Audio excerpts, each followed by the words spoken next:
The two teams have played only 4 times ever, as you might have heard in our pregame show, and Oak Ridge has yet to win a ball game. In fact, Oak Ridge has struggled all time against Murfreesboro teams. Only 2 wins against Murfreesboro, and that was against Oakland.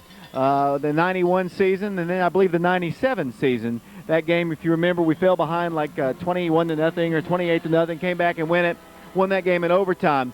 Train whistle sounds once again across the field here at Riverdale as the rest of the Wildcats are beginning to make their way onto the field here, and they are slowly walking, and now they're starting to pick it up just a bit. The cheerleaders have created a corridor to our left, and they're about to run through the sign, one of the oldest traditions in high school football for sure, as the train whistle sounds across the field. Riverdale's band out on the field. They didn't really exactly dress for the occasion, Scott.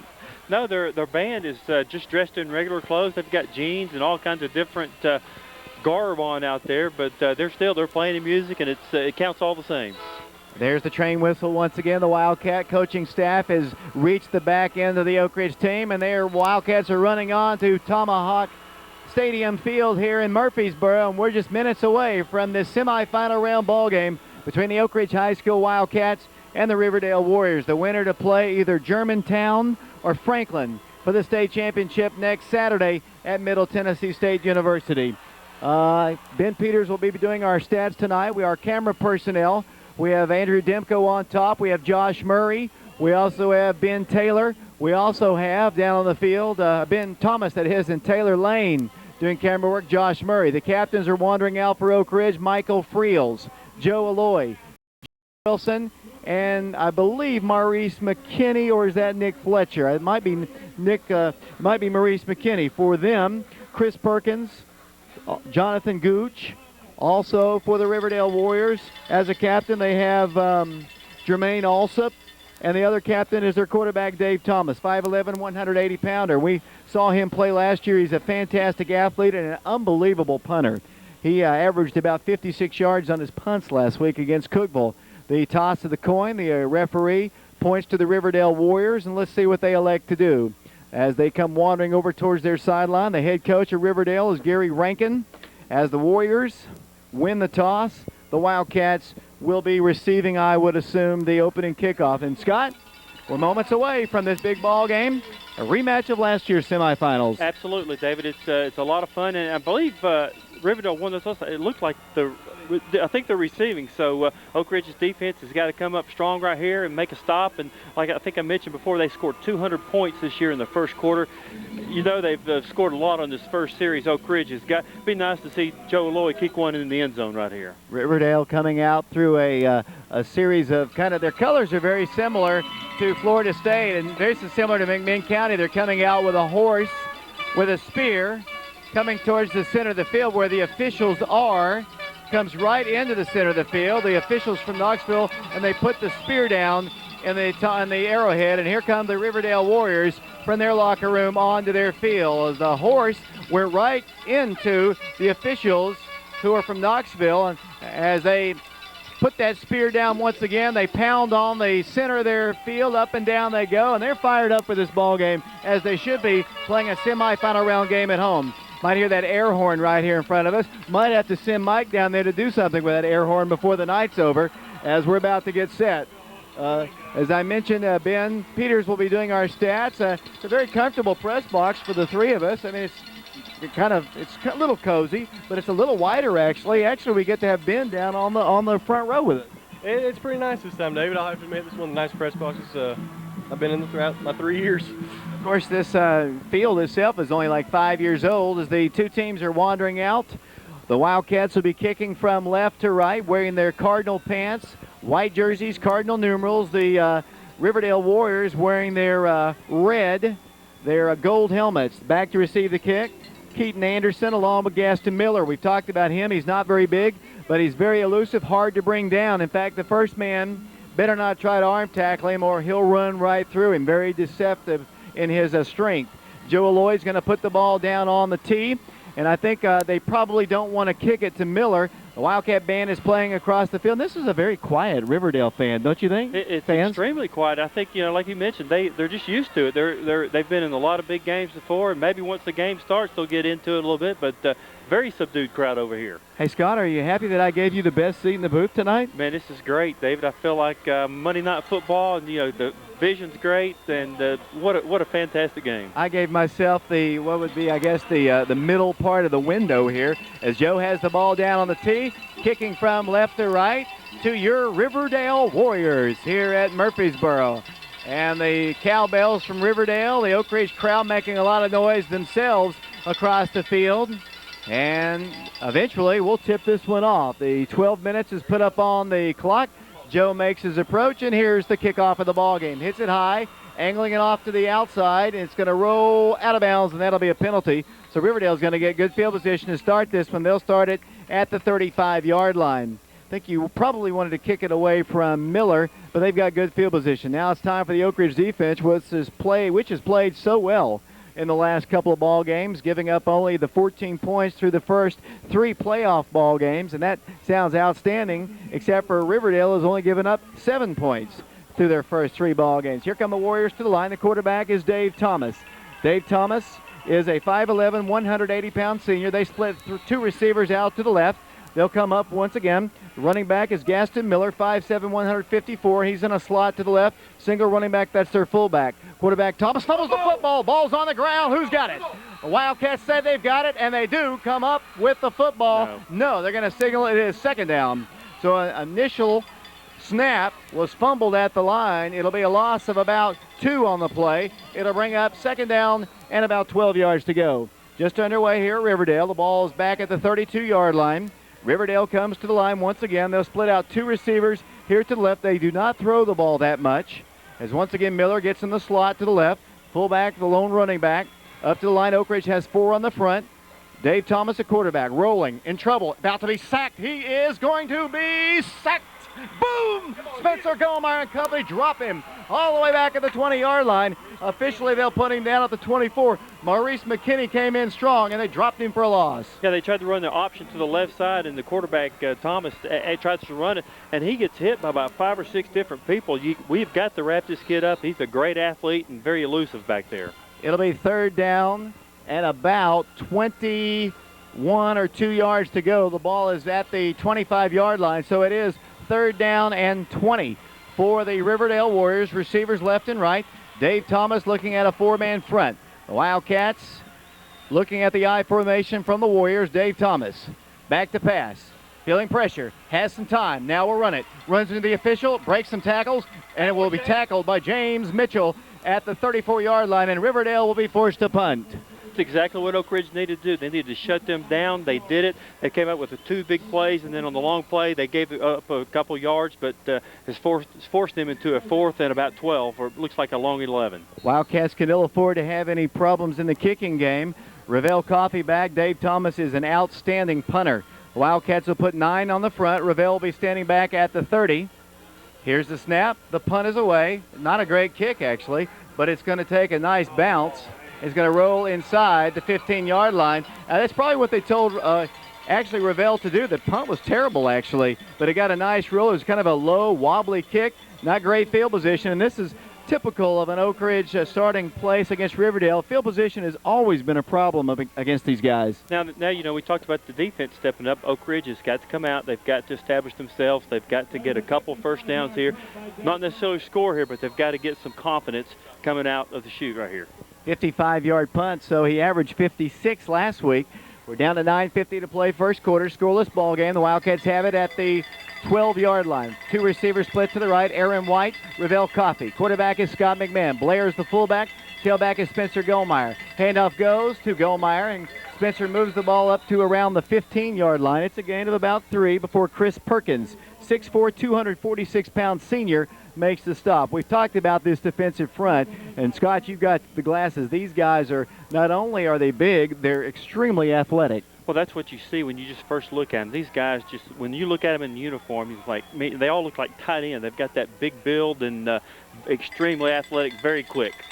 Second down We'll call it about 7 yards to go for a first. I formation once again. Receivers left and right. Scott McMahon to pass. Feeling pressure across the way. Pass is caught at the 30, up the 35. Moves the ball up to the 40-yard line. It'll be a first down for the Wildcats. J.J. Wells, who had 5 catches for 100 yards last week, and the Wildcats move it up for a first down at the 39-yard line. Wildcat line gave Scott just enough time. He found J.J. wide open, 1st and 10 Oak Ridge. Yeah, and J.J. has picked up right where he left off. Really, the last 3 weeks, he has improved as much as any player on this team, especially in these last 3 or 4 ball games. From the 39-yard line, the Wildcats come up. Revell Coffey, Aaron White splitting out to the far right. Blair and Gulmire in the backfield for Scott McMahon. Scott hands it off to Spencer Gulmire, rumbles across the 45, breaks the tackle, gains about 8 yards on the carry. Spencer Gulmire just kept driving his legs. It'll be a gain of about 8 for the Wildcat as Ramon Oliver makes the stop for the Riverdale Warriors. It'll bring up 2nd down and short. 8:30 to play here in the first quarter. The Wildcats have it at the Oak Ridge 47-yard line. Wildcats moving left to right as we broadcast here from Riverdale High School. Wildcats split out J.J. Wells and Jordan Murray. Out to the right, Oak Ridge quarterback Scott McMahon alerts the team with the play. They stack the line from the eye. 2nd down, 2 yards to go. Gulmire and the handoff and the first down across midfield as he brings the ball into Riverdale territory, moving the ball up the field to the 47-yard line. 1st and 10 Oak Ridge. You know, the last couple of plays, Spencer's gotten the ball and just keeps his head low and his shoulder pad squared to everyone and just has churned those big, powerful legs of his. Great ground attack right now so far for the Wildcats. Ball is at the 47-yard line of Riverdale. 1st and 10. Aaron White, Revell Coffey splitting out to the far right. The center is Maurice McKinney. The guards are Eli Manning and John Wilson. Scott McMahon rolling to his right, has some time, looking to run. Now cuts the ball and fires a pass. It's incomplete, almost intercepted. Scott was about to be killed by number 41, Kit Hartsfield. He tried to pass the ball and is off the fingertips of Riverdale, the Wildcats, Leonard Blair. Very fortunate that it wasn't picked off on a deflection. Absolutely. Leonard Blair, the ball was just a little high, and Leonard, it went off his hands, and the ball went up. I believe number 33 may have been their backside linebacker, had to dive for it. Looked like he had it for just a second, but very fortunate there they didn't get that pick. 2nd down, 10 yards to go. The ball at the Riverdale 47-yard line. Wildcats splitting out. Rick Daniels-Mahalan out here to the right, a single man far to the left. I formation, 2nd and 10. In Riverdale territory at the 47. McMahon, Gulmire. Gulmire might have gotten a yard, not much more than that. He's going to be tackled after about a yard. It'll be 3rd down, 9 yards to go. The stop is made by Jones and Alsop. It'll be 3rd down, 9 yards to go. 7:28 to play, first quarter, scoreless ball game. The Wildcats on their opening drive. The Riverdale Warriors were forced to punt on their opening drive. Let's see if the Wildcats can pick up the 9 yards. They need to get down to around the 37-yard line of the Warriors for a first down. They'll split out Jordan Murray and Revell Coffey out here to the right. Oak Ridge, actually it's Aaron White out here to the right. From the I formation, 3rd down, 9 yards to go. Back to pass. Out of the backfield, Spencer Gulmire, he breaks a tackle, moves the ball forward, and will be shy of a first down by about 3 yards as he brings the ball up to the 40-yard line, just kind of swinging it out of the backfield to Gulmire. And the Wildcats will bring Mac Johnson onto the field to punt the ball away. That's a good drive. Like I mentioned before, you don't necessarily have to score right here, but they've switched the field position right now, and a good punt. We can nail them down there, hopefully inside the 10-yard line. Dave Thomas back to receive the punt from Mac Johnson. 4th down at about 4. The long snapper is Kevin Helton, no pressure. Here's the kick. Spiraling kick. It's going to bounce it around the 1, and it'll stay in bounds and go out of bounds inside the 5-yard line. Got a nice little bounce right at the goal line and went out of bounds to the 2-yard line. It'll be first down, 10 yards to go for the Riverdale Warriors. 6 minutes, 22 seconds to play here in the first quarter, scoreless ball game. Back out on the field, the Warrior offense. What a great punt that time. Mac didn't have a real long punt to go, but he hits the ball right dead about the 2-yard line, and it just stops, maybe just backs up a little bit. Outstanding punt that time, pins him down inside the 2-yard line. Here comes Riverdale up to the line once again. The quarterback, as I mentioned, is Dave Thomas, 5'11", 180-pounder. Miller is the tailback. Up to the line they'll come. They've got a single receiver split to the right. Man comes in motion. First down, 10 yards to go. Handoff goes to Miller, breaks to the secondary, breaks inside, and down the field he goes. First down and more across the 20 to the 25 to the 30. Tracked down finally and slung out of bounds at the 45-yard line. He's as quick as any back we've seen already this year as he busts out of there. went busting through there and picks up first down yardage all the way out to the 42-yard line. Wow, how things change very quickly. That time, like you mentioned, Gaston Miller just gets the ball. He hits the hole, just explodes into the hole. He's not the fastest guy in the world, but, man, his first 7 or 8 steps are extremely quick. First down, 10 yards to go at the Riverdale 42. The Wildcats and Riverdale Warriors scoreless here. 2 receivers split to the left, including number 5. That'll be Anderson.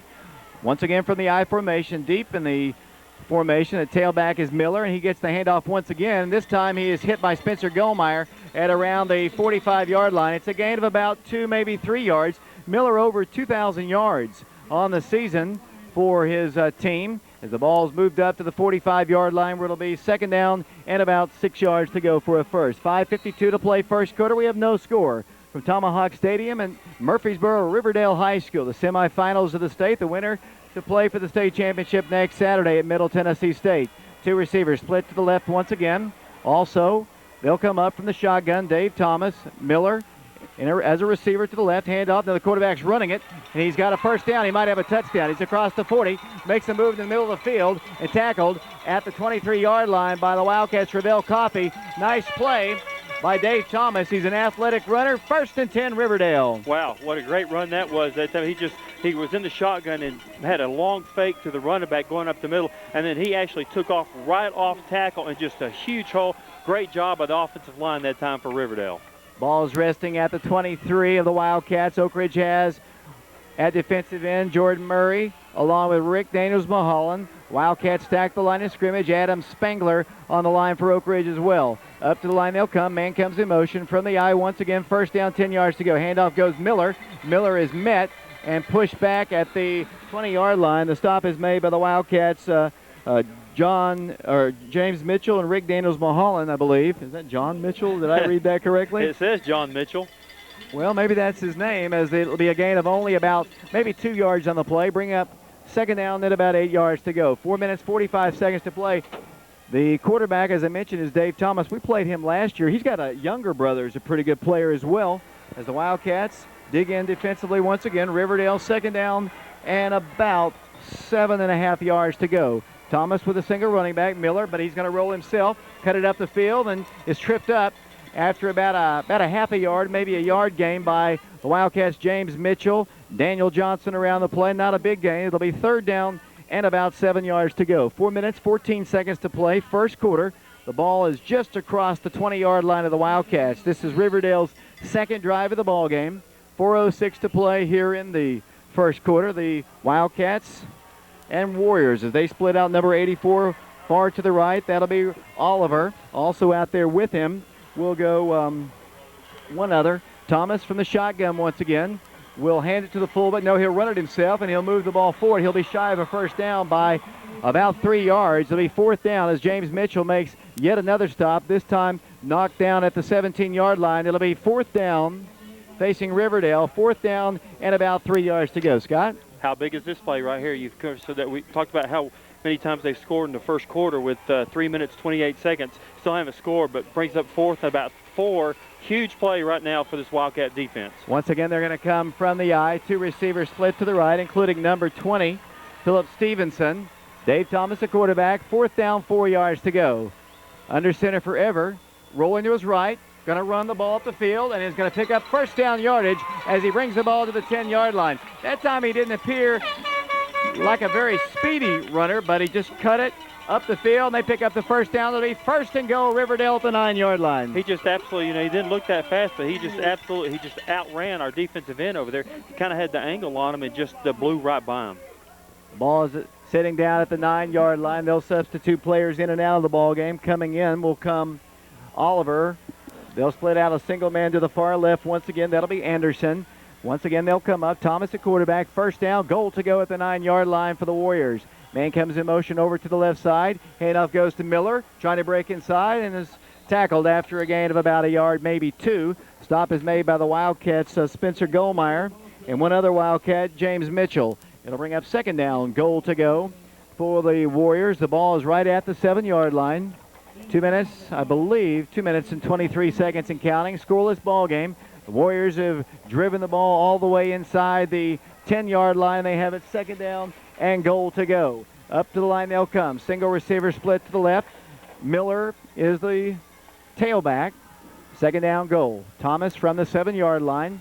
Wildcats stack the line. The pitch will go to the tailback Miller, trying to find a hole. He's moving the ball inside the 5. Tackled it around the 3. It'll be third down. Goal to go for Riverdale. Ball right at the 3-yard line. 1:51 to play, first quarter. We have a scoreless ball game. We appreciate you listening to our broadcast wherever you might be, in Oak Ridge on WATO or on Oak Ridge Schools Television Channel 15 or on the internet, prepradio.com. Ball is at just outside the 2-yard line. Third down, goal to go. They'll come with a 3-back eye this time as Dave Thomas brings them up. Everybody stacked on the line. There's movement, but nobody jumped across the line. Now they'll come up with the offset eye, and then Dave Thomas will call a timeout. Why don't we take one with them? We haven't taken one in a while. 1:23 to play here in the first quarter. Scoreless game. We'll be back in 30 seconds.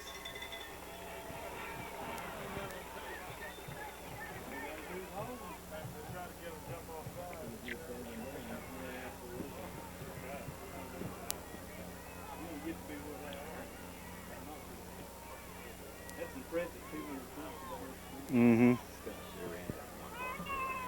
Mm-hmm.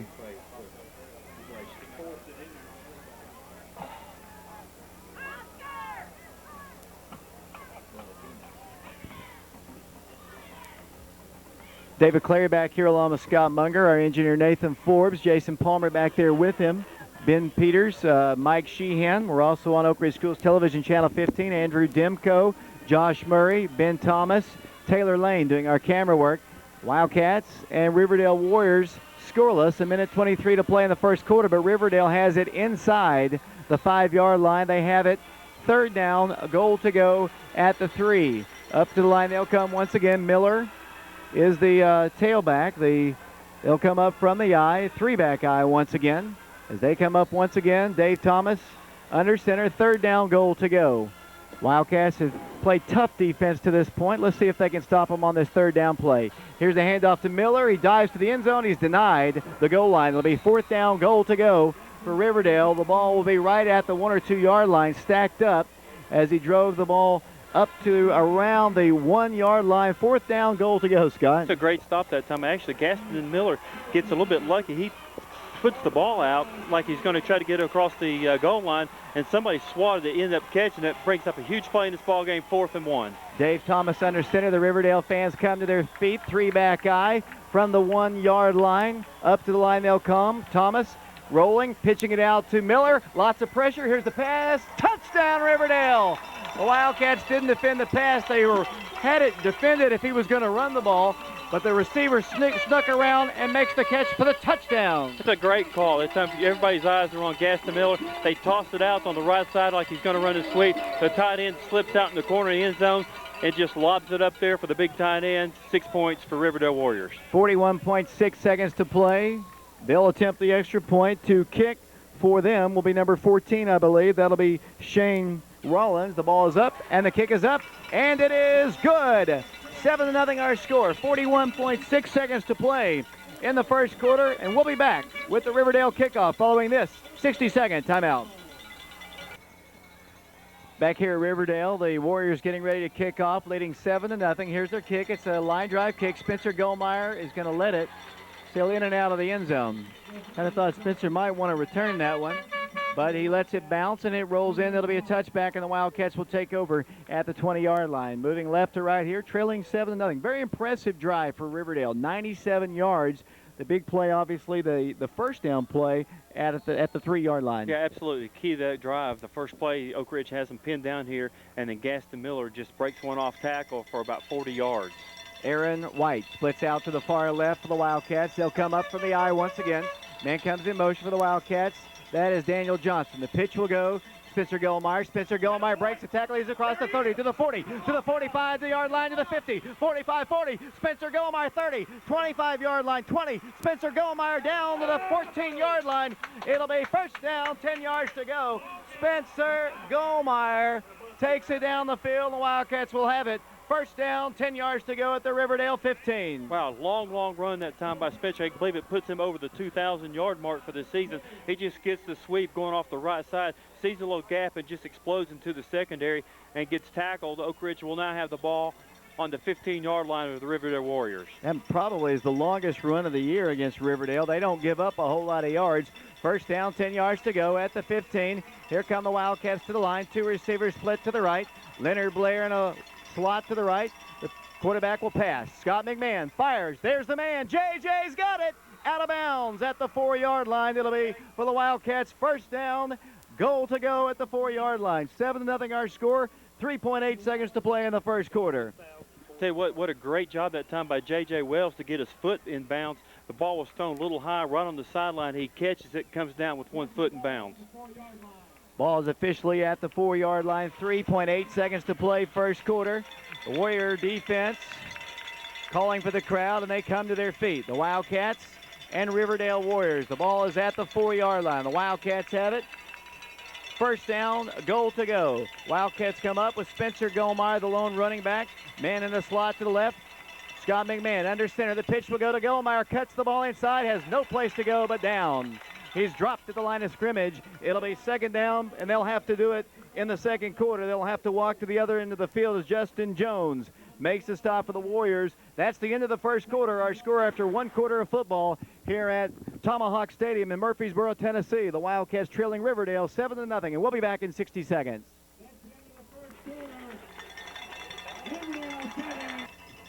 We're back here at Riverdale High School. The second quarter about to get set. The Wildcats have it. Second down, goal to go. The ball at the 5-yard line. Oak Ridge trailing 7-0.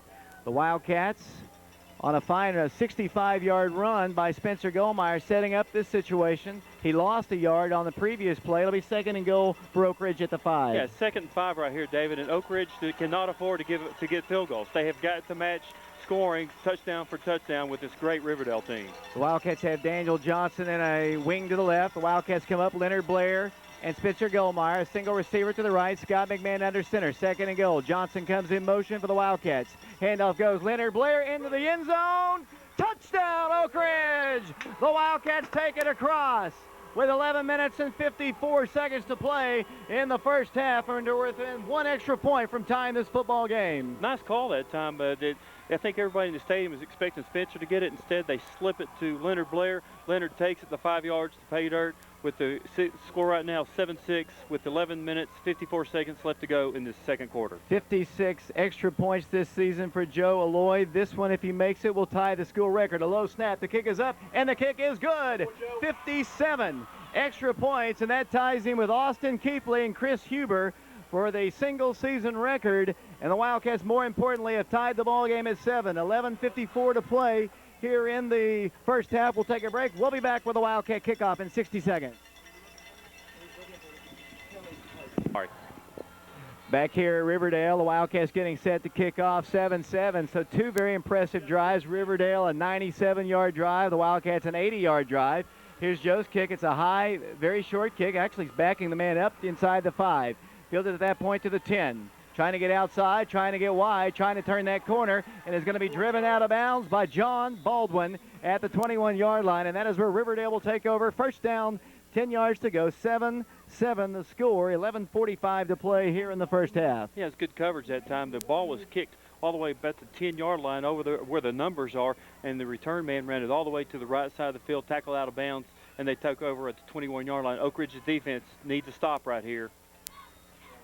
Once again, it'll be Dave Thomas bringing his team up. They'll split a single man out to the left. That'll be Keaton Anderson, 5'7", 146-pounder. Miller is the tailback. Thomas brings him up. First down, 10 yards to go. The ball at his own 21-yard line. Miller with a handoff. Boom! He's blasted in the backfield. We'll lose a couple of yards. Rick Daniels Mulholland drops him along with one other Wildcat. That'll be a loss on the play of about a yard. That'll bring up second down, 10 yards to go. Nick Fletcher, the other man. The Wildcats also have Adam Spangler in the ball game. John Baldwin, the linebackers, along with James Mitchell and Daniel Johnson. The secondary for the Wildcats, Casey Reed, J.J. Wells, Ravel Coffey, and Paul Bingham, I believe. Up to the line, actually Spencer Gulmire. Second down, 11 yards to go. Thomas with receivers left and right will fake the handoff and drop back the pass. Goes down the field long. There's the man. He's open. He drops the football, though. He got separation between himself and the defensive back, J.J. Wells. Beautifully thrown pass. Should have been caught by number 5 once again, and that is Anderson. It'll be 3rd down and 11 yards to go. You know, as they were running before the ball was thrown, J.J. Wells and Anderson were actually neck to neck, and then as the ball was thrown, Anderson just kicks it up a notch. A beautifully thrown ball. Should have had it. Would have been 6 points for Riverdale. 3rd down, 11 yards to go. 2 receivers split to the left. Once again, Miller, the lone running back. They have 3 receivers split out to the left from the 20-yard line. 3rd down, 11 yards to go. Miller gets the handoff, moves the ball forward, and is tackled shy of a 1st down. And Riverdale will be forced to punt the football back to the Wildcats. 10:52 to play, and they'll be forced to punt. Big series of defense for the Wildcats, and Oak Ridge should get good field position. Yeah, great job that time by the defense. They needed to stop it. They got it. That time there's a huge hole that opened up. One of the linebackers just got a hand on him just enough to slow him down for some of the other linebackers to come and clean him up. Ravel Coffey back to receive the punt, standing back at the 40-yard line. Dave Thomas will be punting the ball away. It's 4th down at about 6. Here's the snap. It's good. Here's the punt. It's away. It's terrible. Off the side of his foot. It's going to take a terrible bounce out of bounds, and Oak Ridge is going to have field position inside the Riverdale territory at the 41-yard line. Dave Thomas, who is just an outstanding punter, has hit 2 very poor kicks in this ball game, and the Wildcats will have it 1st and 10 at the Riverdale 41. You know, you hate to keep talking about how important each drive is, but now Oak Ridge could really set the tone right now if they come up and do something positive, put some points on the board. They've got a short field to work with. Let's see what they come up with.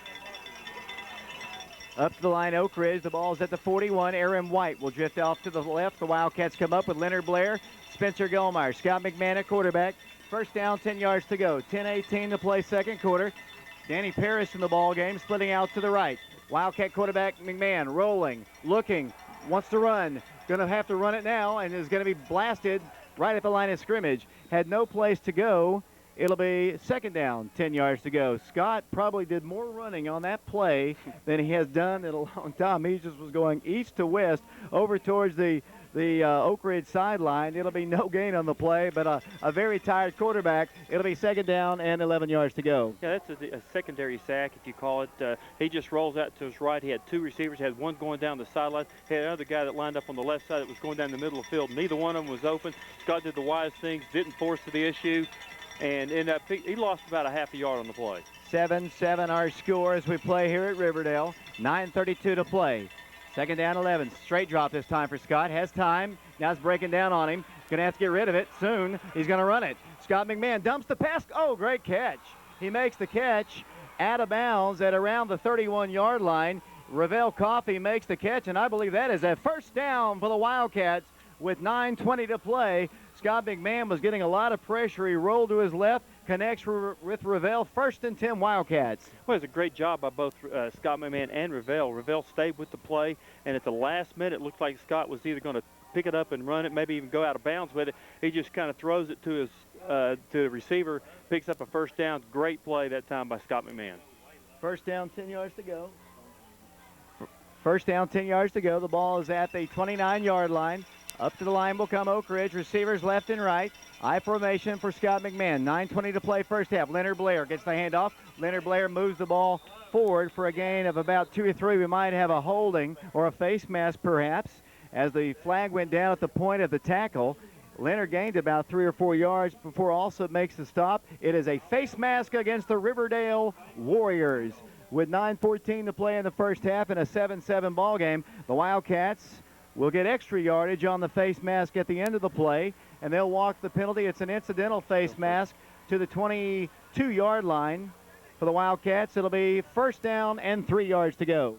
Yeah, that's weird how that face mask works. I guess it's 5 yards from the spot of the foul. That time he got about 2 yards, 5 yards on top of it, brings up 1st and 3. You don't see that very often.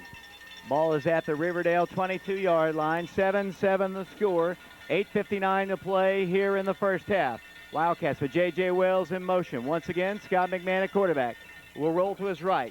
Wants to pass. Fires it. Pass. Caught. Complete. 1st down again for the Wildcats. Spencer Gulmire inside the 15-yard line. It'll be 1st and 10 Oak Ridge. By the time they fake the soft toss, the sweep to the right side, McMahon just holds on to it, rolls out to his right side. Spencer lined up in the slot, did an out pattern, quick pass, first down for the Wildcats. The Wildcats have it officially at the 14-yard line, just across the 15. First down, 10 yards to go, 8 minutes, 41 seconds to play in the second quarter. The Wildcats come up from the I, single receiver split to the left, Scott McMahon at quarterback.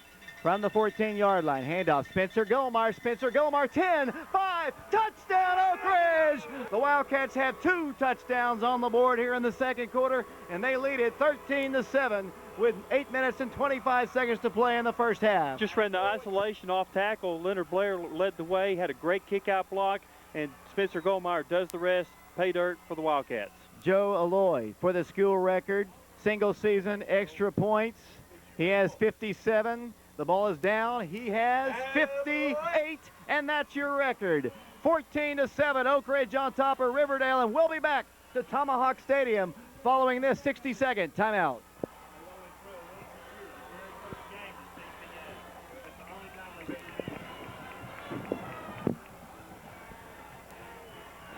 Got to keep it up. They got to keep it up. Who's CPA? Are they in Tennessee? You're kidding. Back here at Riverdale High School, Joe Alloy to kick off once again. 14-7, Oak Ridge on top. Here's Joe's kick. Kicks it deep. That'll be a touchback. And the Riverdale Warriors will take over 1st and 10 at the 20-yard line. The thing that's surprising me most in this ball game, Scott, is the crowd here at Riverdale. They are just dead silent. Maybe they haven't had anybody take them out like this, but they are dead quiet here right in front of us. Well, I'll tell you what Oak Ridge needs to do is put another score, and then I guarantee you they'd be dead. The Warrior offense on the field. They can score at any time. They've got the outstanding back Miller, Dave Thomas, their quarterback. They'll come up. They have only trailed one time this season. That was early in the first quarter in their first ball game. 14-7 the score. Single receivers left and right. Dave Thomas hands it off to Miller. Hit at the line of scrimmage. Bounces off a tackle and gained about a yard. Not much more than that. Gain of about 2. The Wildcats, Nick Fletcher. Maurice McKinney there on the stop for the Wildcats along with Casey Reed. 8-10 to play here in the first half. 14-7. Oak Ridge on top. The Wildcats fresh off their victory over Kingsport Dobbins-Bennett last week. 24-14 on top. 14-7 extremely early here in this one. We're about halfway through the second quarter. 2 receivers split to the left. Thomas brings him up, a single man to the right.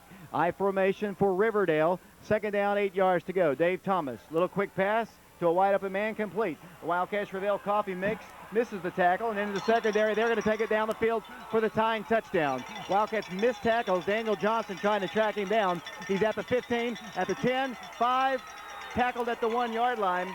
Revell Coffee didn't engage him, tried to hit him up high, and they're about to tie the score all the way down the field. 7:27 to play.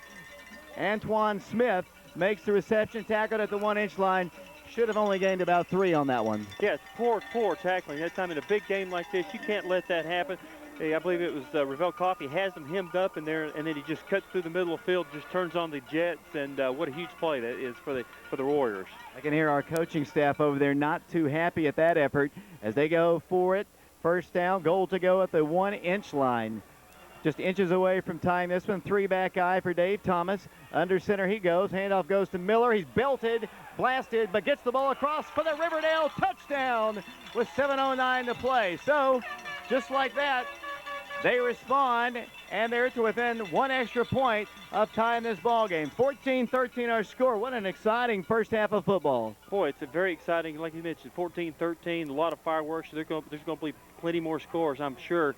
And this Riverdale Warrior team, David, they can just score at will. Very exciting offense. They'll go for the extra point here.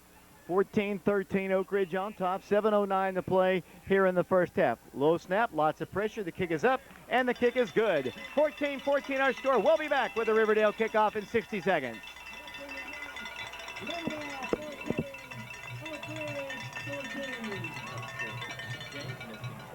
Who? Hey.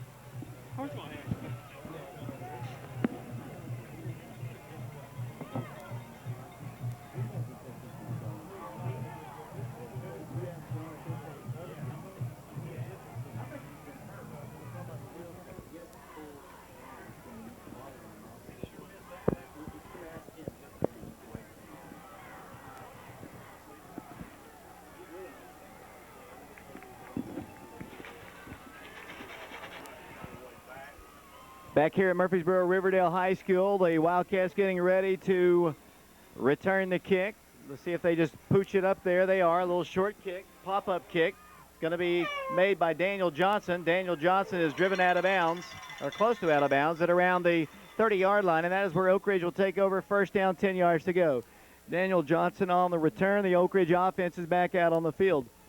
14-14 the score. The winner of this game will advance to play for the state championship next Saturday at Middle Tennessee State University against either Germantown or against Franklin. Germantown, the defending state champions. As the Wildcat offense is on the field, they'll have it at their own 28-yard line. Ravel Coffey splitting out to the right along with J.J. Wells. Wildcats with a wingman to the right. That is Spencer Gulmire. Leonard Blair, the fullback. Scott wants to pass.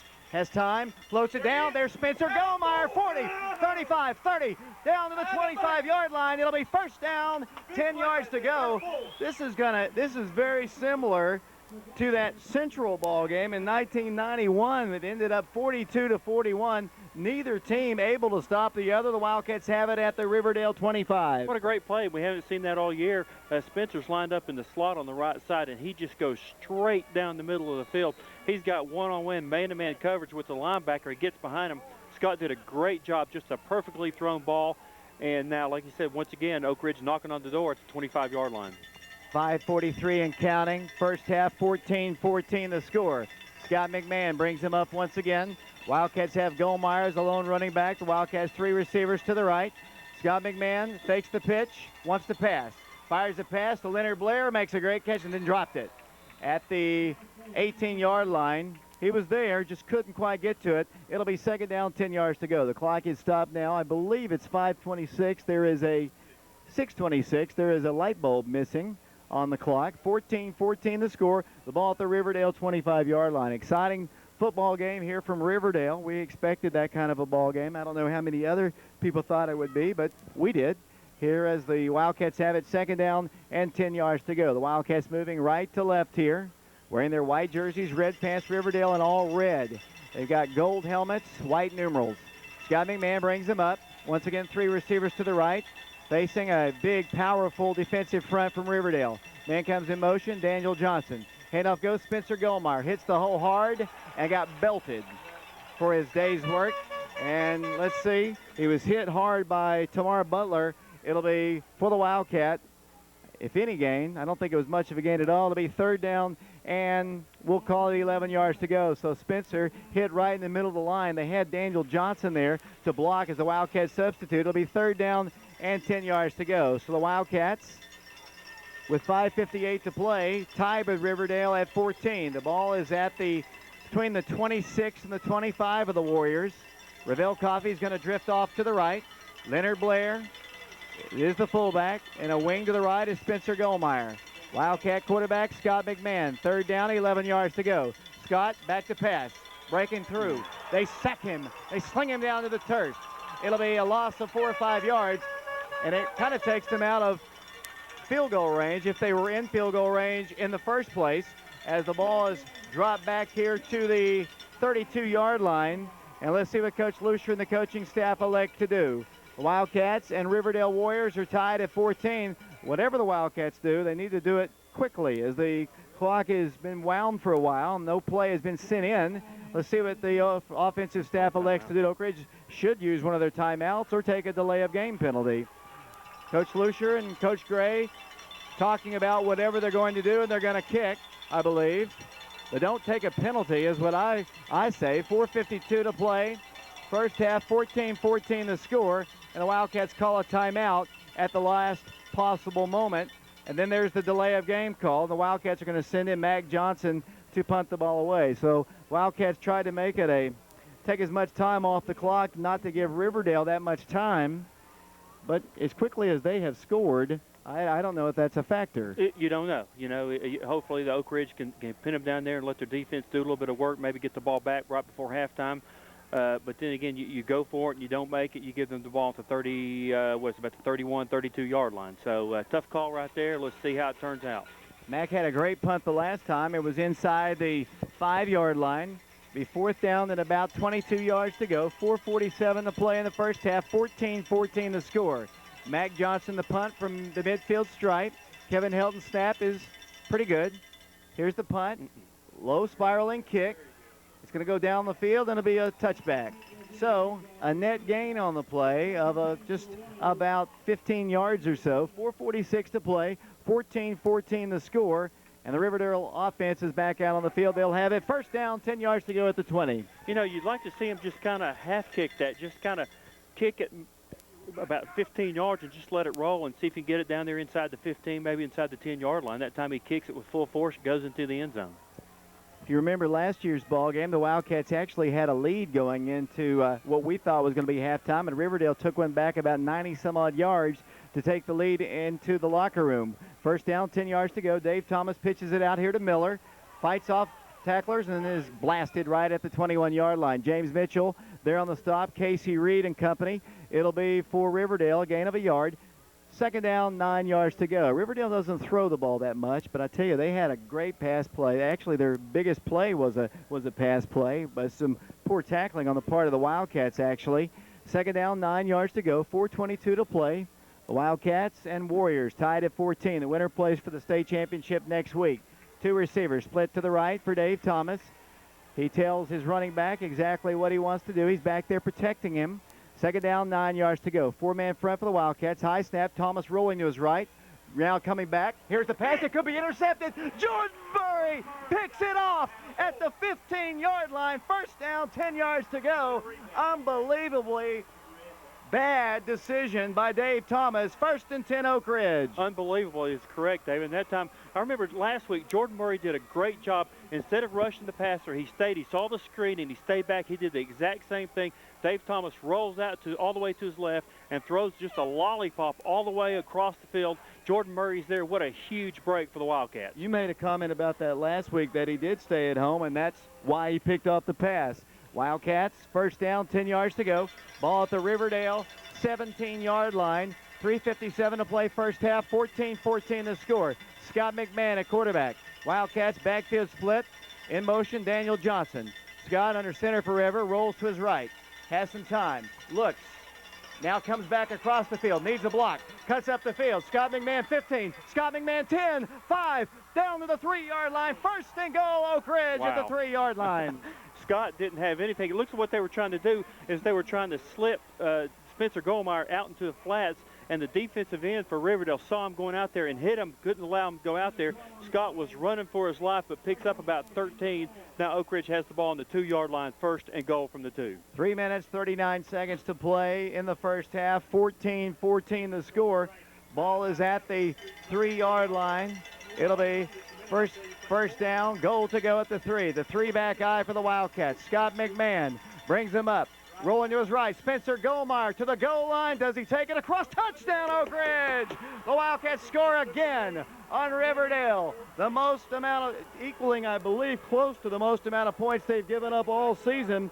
They've given up 28 in their first ball game. The Wildcats retake the lead 20-14. 3 minutes, 18 seconds to play, and Oak Ridge will go for the extra point once again. The kicker is Joe Alloy. 20-14 Oak Ridge. He set the school record a moment ago, and here's the ball. It's down, the kick is up, and it is good. 21-14 Oak Ridge. We'll be back with a Wildcat kickoff in 60 seconds.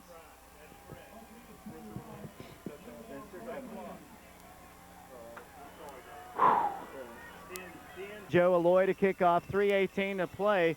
Turnover, huge factor for the Wildcats, and Oak Ridge has punched it in, and they lead by 7. Here's the kick by Joe Alloy, another driving kick into the end zone. That'll be a touchback.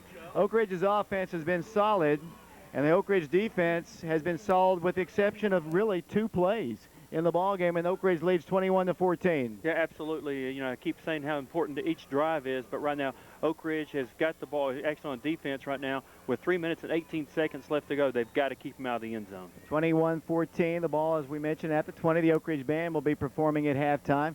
Huge crowd on hand here. Kevin McKeithen told us that the crowd is still outside trying to get in. 21-14. Dave Thomas brings his team up.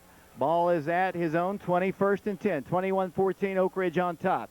Riverdale, Thomas, handoff, Miller, boom, at the line of scrimmage. No place to go for Gaston Miller. He'll be dropped right at the line of scrimmage. It'll be second down, 9 yards to go. Rick Daniels Mulholland there on the stop. Adam Spangler as well for Oak Ridge. The Wildcats have Adam Spangler, Chalmers Ivy, Rick Daniels, Mulholland, Maurice McKinney in the ballgame.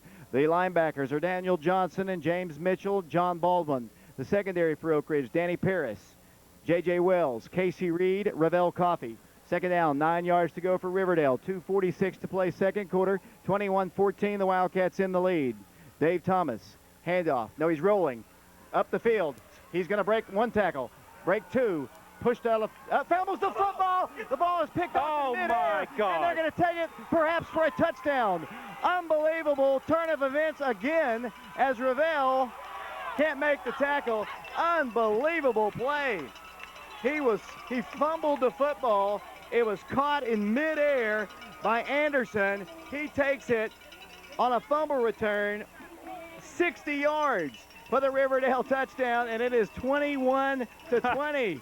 Unbelievable. You are missing one heck of a ball game if you're not at this one. Like you mentioned, the ball goes up right in the air, and Anderson picks it up on a dead run, sprints about 60 yards straight into the end zone.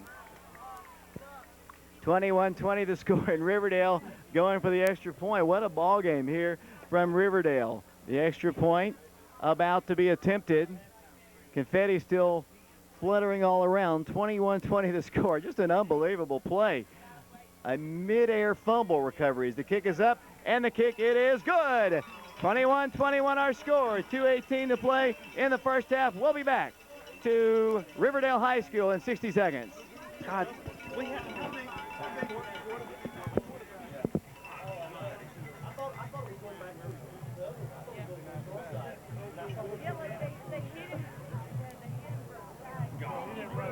what a fluke play.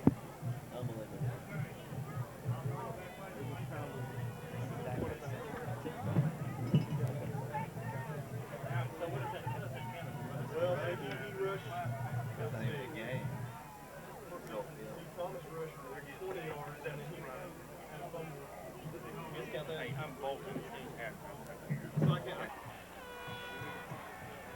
Athletes. I mean, there's some athletes on this field right now. Back here at Riverdale High School. Riverdale getting ready to kick off. They're going to pop it up again. 2:18 to play. 21-21 the score. I hope I described that okay for you back at home, as the kick is a pop-up kick. Daniel Johnson's going to field it and fumble it and fall on it at around the 27-yard line. It'll be the Wildcats 1st and 10 there. What happened, quarterback Thomas had broken up the field and then got hit from the side. The ball popped up in the air. It was caught in midair by Anderson, and he takes it about 60 yards for the touchdown. Unbelievable play. Oak Ridge had, like I mentioned, if they end up getting that ball, they still had 2.5 minutes left and end up scoring there. What a great break, but breaks didn't go their way. Oak Ridge still got 2 minutes and 16 seconds left to go. Possibly time for another score. Scott McMahon, the Wildcats come up in the double wing. In motion, Daniel Johnson. Spencer Gulmire trying to break through there, moves the ball up to the 30. They ran into each other all the way through that play and almost came out of there. The Wildcats running one of their old wing T plays as they bring the ball up to the 29-yard line, where it's a gain of about 2. 2 minutes to play in the first half. 21-21 the score. Ball's resting at the 29-yard line. Oak Ridge moving right to left. The center for the Wildcats is Michael Friels. The guards are Eli Manning and John Wilson. Tyler Trent, Josh Whaley, the tackles. Tight end is James Mitchell. Minute 42 to play. 21-21 the score here in the first half. Scott McMahon at quarterback. Backfield split behind him. McMahon rolling the pass. There's Daniel Johnson if he wants to throw it. He's going to get sacked. He does fire a pass. Oh, no. Ill-advised. Intercepted at the 29-yard line. Very poor decision that time by Scott McMahon. Threw it right into the on-waiting hands of the Riverdale Warriors. And if you remember last year's ball game, right at the end of the half they scored. Very poor decision by Scott. It was. He just forced that one in. He was getting sacked. Go ahead and take the sack and see what happens on the next play. But he forces in, throws it right to the cornerback over there. And now Riverdale will take over on the Oak Ridge 29-yard line. Great ball game here at Riverdale High School, 21-21. So turnovers have been a factor here early, as they have it at the Oak Ridge 29. First down, 10 yards to go. A minute 25 to play in the second quarter. Quarterback Dave Thomas from the shotgun from the Oak Ridge 29. Man comes in motion. Thomas, 1st and 10. Will roll to his right, and I believe it'll be a motion call against the Riverdale Warriors. They'll back up 5 yards. What an outstanding ball game. If you're a fan to watch this ball game, it's been nothing but excitement. Huge plays on both sides. Both teams taking advantage of each other's mistakes to this point as the ball is walked back to the 34-yard line. But as quickly as these guys can move the ball up and down the field, a 5-yard penalty is not a big one. Mike Sheehan is here now. 21-21 the score. David, this has just been an outstanding ball game. It reminds me so much of that Central Oak Ridge game back in '91, as you said earlier. Tremendous contest between two outstanding football teams. First down, 15 yards to go at the Oak Ridge 34. Thomas, little quick pass to wide open man, touchdown Riverdale. I don't know who had him. Obviously it was air because Sean Davis scores a touchdown. I am not sure who had that responsibility, but that was an easy touchdown. There was nobody within 16 yards of the guy. Touchdown Riverdale, and they lead it 27-21, taking advantage of the Oak Ridge turnover. Just excellent execution that time, David. Thomas just dropped back and threw a perfect pass to wide open John, and he ran it in untouched. Now they're up 27-21, extra point forthcoming. Minute 17 to play, and they'll attempt the extra point. So the Wildcat turnover paying dividends to the Warriors. Here's the snap. It's high. The kick is on its way. It's up, and it is good. 28-21 our score. We'll be back with another Riverdale kickoff in 60 seconds. Well, this thing mirrors that last game. 88, Sean Davis, yeah. He's way taller than he's 6 foot. That guy's a lot taller, really. Chris Perkins. Back here at Riverdale High School, the Warriors getting ready to kick off once again, and they're going to pop it up once again. They look like they're aiming towards Connor this time. Here's the kick. Connor Gulmire is going to call for a fair catch and make it at the 30-yard line. It'll be 1st and 10 Oak Ridge. Tough play by Scott McMahon. I'm sure if Scott had it all to do over again, he would have, just as Scott Munger said, would have just taken the sack. The Riverdale Warriors up 28-21. Well, just had so much pressure on him, David. You know, he had to release the ball or get sacked. And, you know, it was a last-moment decision, and it just happened to be the wrong one. Threw it right into the on-waiting arm of the Warriors, and it ended up costing the Wildcats 6 points, 7 points with the extra point. Wildcats trail 28-21 with 1:16 left in this very exciting first half. 1st and 10, Scott McMahon, handoff Leonard Blair. Leonard Blair, 25-30, 35-40. Leonard Blair to the 45, rumbles all the way down to the 47, only 1:09 to play. And I don't know if the Wildcats, well, obviously after that big play, I'm sure the Wildcats will try to attack here. I don't know if they were just trying to run out the clock here. First down, 10 yards to go. 3 timeouts for the Wildcats. They have it 1st and 10 at their own 48. David Leonard's ran the ball twice now, I think, for tonight. He has really powered his way through this Riverdale defense for big yardage on both carries he's had tonight. Scott McMahon back to pass. Lots of pressure. Breaking down on him. He's going to run it. Now he's going to throw it. Wide open. J.J. Wells, incomplete. Hit him in the hands, just couldn't quite hold it. The pass was a little bit behind him to, let's see if there is a flag. You're looking at something across the field. Might be a hold. We'll have to check the penalty marker. I didn't actually see it. The official's coming over to tell us it is going to be ineligible receiver downfield against the Wildcats. 50 seconds to play here in the first half. 28-21, Riverdale on top of the Wildcats. Here from Riverdale High School, Tomahawk Stadium here in Murfreesboro. We appreciate you listening to our broadcast. They step the 5-yard penalty off against the Wildcats. They'll put it down at the 43. Oak Ridge moving right to left. Oak Ridge led, I believe, 14-7. The Wildcats, I believe, led 21-14. We'll have a complete scoring summary with Ben Peters here at halftime. We're about 50 seconds away from that, and the way this game has gone, perhaps 2 or 3 scores away from halftime. And that's the truth, that Oak Ridge can score quickly too. This not over by any means. 50.2 seconds left here in the first half. Wildcats come up from the eye. 2 receivers to the left. Handoff goes Gulmire. Spencer Gulmire has no place to go. He's hit at the line of scrimmage with 45 seconds to play. It'll be Chad Hunter there on the stop. Ticking it on down, 39 seconds to play. Coach Lussier and his Wildcats might just elect, it looks like he has no intentions of stopping the clock here. Of course, the Wildcats will be receiving the opening kickoff in the second half, but Oak Ridge evidently content to be trailing by a touchdown here with 24 seconds to play. The Wildcats come up to the line. The ball is at the 43-yard line. This is the final play, perhaps, of the first half. I formation, Oak Ridge. Scott McMahon to Spencer Gulmire, and he moves the ball forward, and that indeed was the final play. So Riverdale leads Oak Ridge 28-21, and what was this, an exciting half of high school football. It's everything I expected it to be, David. The two best 5A teams in the state, unquestionably, battling it out here tonight in Tomahawk Field here in Murfreesboro, Tennessee. And it's going to be an exciting second half to see who's going to go on to Murfreesboro, Middle Tennessee State next week. The 21 points scored by the Wildcats in this ball game is the most points ever scored by an Oak Ridge team against Riverdale. So there's one positive note here, but they do trail. Ben, you've got the first half statistics. To start the game, Riverdale wins the coin toss, and they elect to receive. They start on their own 35-yard line off the kickoff from Oak Ridge, but have to punt to Oak Ridge with 10 minutes left to go in the first quarter. So Oak Ridge holds Riverdale on the first drive. Oak Ridge starts on their own 12-yard line, and after a 14-yard first down pass to J.J. Wells, moves the ball to their own 39-yard line. A 5-yard first down run by Spencer Gulmire moves the ball into Riverdale territory, more specifically the 47-yard line.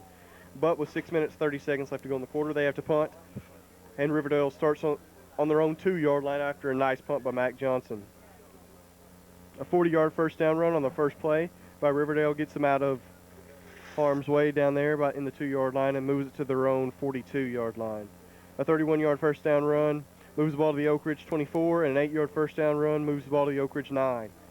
And then with 41 seconds left to go in the first quarter, a 1-yard touchdown pass puts Riverdale on the board first with the score Riverdale 7, Oak Ridge 0. Oak Ridge starts on their own 20-yard line off the kickoff. And a 65-yard first down run by Spencer Gulmire moves the ball to the Riverdale 15-yard line. And with 6 seconds left to go, an 11-yard first down pass to J.J. Wells moves the ball to the Riverdale 4-yard line. And that's where Oak Ridge finishes with the ball at the end of the first quarter. With the score Oak Ridge 0, Riverdale 7. The start of the second quarter, Oak Ridge has the ball on the Riverdale 4-yard line, and then a 4-yard touchdown run by Leonard Blair with 11 minutes 54 seconds left to go puts Oak Ridge on the board for the first time in the ball game with the score Oak Ridge 7, Riverdale 7 after Joe Loy's extra point. Riverdale with 11 minutes 45 seconds left to go in the quarter, starting on their own 21-yard line off the kickoff. But they end up punting to Oak Ridge once again, so good stand by the Oak Ridge defense with 10 minutes 26 seconds left to go in the quarter. Oak Ridge starts on the Riverdale 41-yard line, a good field position after a poor punt by Riverdale. An 11-yard first down pass to J.J. Wells moves the ball to the Riverdale 29. And an 8-yard first down pass to Spencer Gulmire moves the ball to the Riverdale 14. And Spencer Gulmire finishes up the drive for Oak Ridge on a 14-yard touchdown run. The extra point is good, making the score Oak Ridge 14, Riverdale 7. Oak Ridge with their first lead of the night. Start on their own 20-yard line, Riverdale does, after the kickoff from Joel Loy. And the first play of the drive is a 77-yard first down pass, which moves the ball to the Oak Ridge 1-yard line. They finish this up with a 1-yard touchdown run. The extra point is good, tying the ball game back up, Oak Ridge 14, Riverdale 14. Oak Ridge starts on their own 28-yard line, and after a 47-yard first down pass, Oak Ridge has the ball on the Riverdale 25-yard line. But they end up having to punt to Riverdale with 4 minutes 46 seconds left to go in the quarter. And Riverdale starts on their own 20-yard line off the punt, but on the second or third play, I'm not sure exactly, an interception by Jordan Murray gives Oak Ridge good field position on the Riverdale 17-yard line. A 14-yard... No, I hit... Oak Ridge has the ball on the Riverdale 17-yard line, and a 14-yard first down run by Scott McMahon moves the ball to the 3-yard line of Riverdale, and a 3-yard touchdown run by Spencer Gulmire finishes the drive up for Oak Ridge, putting them up once again, 21 to Riverdale's 14. Riverdale starts on their own 20-yard line, and a 60-yard fumble recovery for a touchdown puts Riverdale, or ties them back up with Oak Ridge, 21 to 21. As David explained earlier, that was a very interesting play when the quarterback fumbled and his own man caught it in midair and took it for a touchdown. Oak Ridge starts on their own 28-yard line off the kickoff, and on the first play of the drive, an interception by Riverdale gives them the ball on their Oak Ridge 29-yard line. And the second play of the drive, a 34-yard touchdown pass, puts Riverdale up to 28 to Oak Ridge's 21. Oak Ridge gets the ball and starts on their own 30-yard line, but they finish without scoring at the end of the first half. The score is Oak Ridge 21, Riverdale 28 after one half of play. Oak Ridge has 11 first downs on the night, total offense of 266 yards. Spencer Gulmire has 12 carries for 102 yards, averaging 8.5 per carry. Scott McMahon has 3 carries on the night for 8 yards. Leonard Blair has 3 carries on the night for 25 yards, averaging 8.3 per rushing attempt. Oak Ridge has 18 carries on the night for 135 rushing yards. Scott McMahon 6 for 10 on the night, passing 97 yards in the air. He's hooked up with Spencer Gulmire 3 times, Ravel Coffey once, and J.J. Wells twice. Riverdale has 6 first downs on the night, total offense of 233 yards. Gaston Miller has 11 carries for 60 yards. Dave Thomas, 8 carries for 61 yards. 19 rushing attempts for 121 rushing yards. Gaston Miller has one pass attempt, 1 completion. That was the first touchdown pass for Riverdale. Dave Thomas is 2 for 4 for 111 yards, averaging 55.5 yards per pass. His long was 77 on the night. Championship ball game since the 1991 season. You got to go back 13 years. Riverdale, it seems like in the 90s, since that time, they've gone just about every year. In fact, their first ever appearance in the state championship game came in 1993 after beating Oak Ridge 28-0 to advance. And since that time, they've won 3 state titles. I believe they've been runner-up 3 or 4 times as well. So since about 1993, this Riverdale program has been on top here in Tennessee. Oh, absolutely. By far and away, right now, the best program in the state. You look by record alone, what they've done here. I know there was a sign on the field down here. They're 35-2 on this field. Of course, that goes back, and they used to play a lot at Middle Tennessee State. I know they were dominant there as well. Ben tells me the first half lasted about an hour and 15 minutes here at Riverdale. Halftime went on about 20 minutes. As they prepare to kick off, and it looks like they want to kick it to Spencer this time. They don't appear like they want to pop it up. Spencer let one bounce into the end zone for a touchback. Riverdale kicker has the ball down on the tee, and here's his kick. He hits it high, short. Spencer should be able to turn it, and he fumbles it into the end zone. It'll be a touchback. Nice kick right to the goal line. It'll be 1st and 10 for Oak Ridge. The ball at their own 20-yard line. 28-21 the score. 24 minutes away from determining who will play for the state championship. Riverdale on top 28-21. They beat Oak Ridge 17-13 last year in this same ball game. It was played at as Dave Thomas tries to get his crowd up. He's the senior, plays defense and quarterback for them as Oak Ridge comes up with Aaron White splitting out to the far right. Gulmire in a wing to the right, single receiver to the left. 1st and 10 Oak Ridge at their own 20. They have 5 men on the front. Short drop. Quick pass, he overthrows his man. Way high over the top of J.J. Wells. Scott just sailed that one that time. It'll be 2nd down, 10 yards to go. J.J. Wells, the intended receiver, 11:56 to play here in the 3rd quarter, 28-21 the score. And Scott, hopefully his confidence isn't rattled after that interception, because that was a very poorly thrown pass. Well, it was, but, you know, he's thrown interceptions before, and he's come back from it. You throw one, and a good quarterback is not going to dwell on it. You're just ready for the next pass play. 2nd down, 10 yards to go. Oak Ridge moving left to right here in the 3rd quarter, trailing by 7, 28-21. Wildcats, Ravel Coffey, J.J. Wells split to the right, I formation this time. 2nd down, 10 yards to go. Maurice McKinney, the center. Handoff goes to Spencer Gulmire. He's met in the backfield for a loss of 5. Brown on the stop there. One of the few times they've actually got great penetration just as Scott handed the ball off to Spencer. They're very fortunate they didn't have a fumble right there. It's a loss of about 3. It'll be 3rd down and 13 yards to go. And it's a big play in the ball game right now. The Warrior defense comes up big on that play. It's 3rd down and 13. Yeah, big play. And that time they got some penetration. Marquez Brown beats his man up front and just makes a tremendous collision with Spencer Gulmire. Brings up 3rd and about 13. John Wilson, Eli Manning are the guards. Tyler Trent, Josh Whaley, the tackles. Wildcats come up. Scott McMahon with 2 receivers, including Rick Daniels, Mulholland split out to the right. They'll come from the I. 3rd and 13. Quarterback to pass. Scott McMahon is sacked. No, he's not. Breaks the tackle. Get rid of and now goes down at the 1-yard line. And he's down at the 1. He kept being hit, pummeled actually, and goes down at the 1. And the Wildcats will be forced to punt from their own end zone. And Scott comes hobbling off the field. Probably should have gone down the initial time. They just brought the house. Mac Johnson's going to have to punt with his heel to the back end of the end zone. They'll have a man back here at the 30-yard line. And Kevin Helton will snap. Not a lot of room to punt for Mac Johnson. Good snap. They don't try to pressure. Mac gets a floater off. It's going to be short. It's going to bounce up the field and take a good Riverdale bounce, and will be rolling dead at the 25-yard line. Wildcat defense has got to come up big. Good Stanford Riverdale's defense. They stop Oak Ridge. The Wildcats were forced to punt.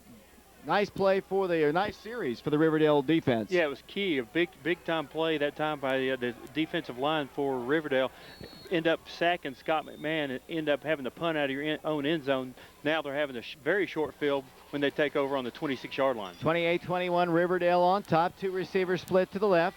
Dave Thomas brings him up from the shotgun. He has the fullback back with him. Miller splits out to the left as well. Thomas, first down, 10 yards to go. He's going to run it himself, and then is going to move the ball forward, bounces off a couple tackles and gains about 5 or 6 yards. Got hit initially, kept driving, moves the ball forward. Fine gain on first down for Thomas. He's knocked down by John Baldwin of the Wildcats. They'll give him 5. It'll bring up second down, 5 yards to go. 10:03 to play third quarter, 28-21. Riverdale on top of Oak Ridge. The ball just outside the 21-yard line. Wildcat secondary has J.J. Wells, Casey Reed, Danny Paris, and Ravel Coffey. They'll come up from the eye. Second down, 5 yards to go. At the 21-yard line, Dave Thomas, a quarterback. Under center, will pitch to Miller. Back in the backfield, runs through and is tackled quickly by the Wildcats' James Mitchell. It'll be a gain on the play of about 2, bringing up third down and about 3 yards to go. 9:32 to play third quarter, 28-21. Riverdale on top of the Wildcats. Miller's got a burst of speed. He's a 2,000-yard rusher like Spencer Gulmire, and he just comes through there, and the Wildcats hit him that time. Third down and about 3 yards to go. 4-down territory for the Riverdale Warriors. The ball just across the 20 at the 19. They're moving right to left. 9:09 to play third quarter. Miller's going to drift to the right. Shotgun once again for Dave Thomas.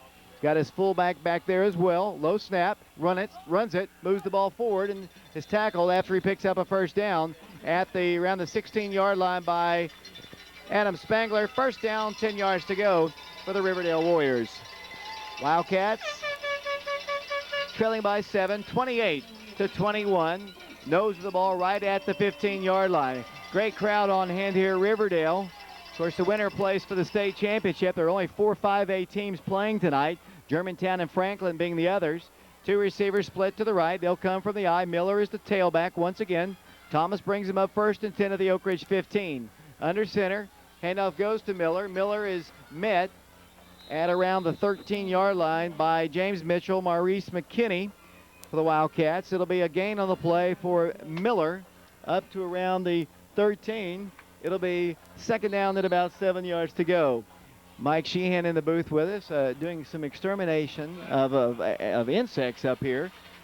Second down, 7 yards to go. Slot man to the left for the Riverdale Warriors, number 37. That'll be Smith once again. He comes in motion. Fullback gets the handoff, has running room, breaks into the secondary, takes it across for the Riverdale touchdown. Riverdale scores.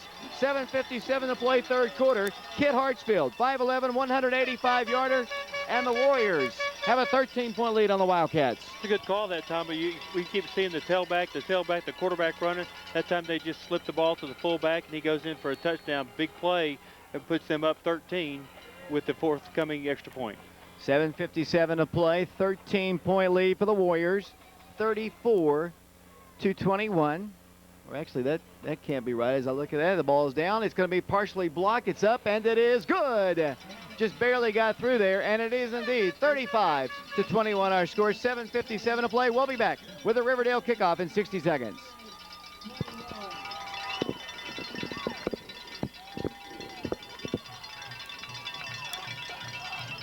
Oh, we need a score here.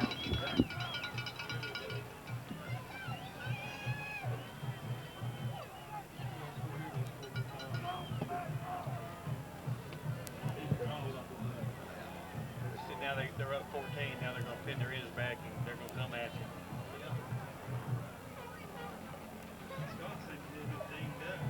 Back here at Riverdale High School, the Warriors getting ready to kick off once again, leading 35-21 over Oak Ridge. 7:57 to play third quarter. Here's their kick.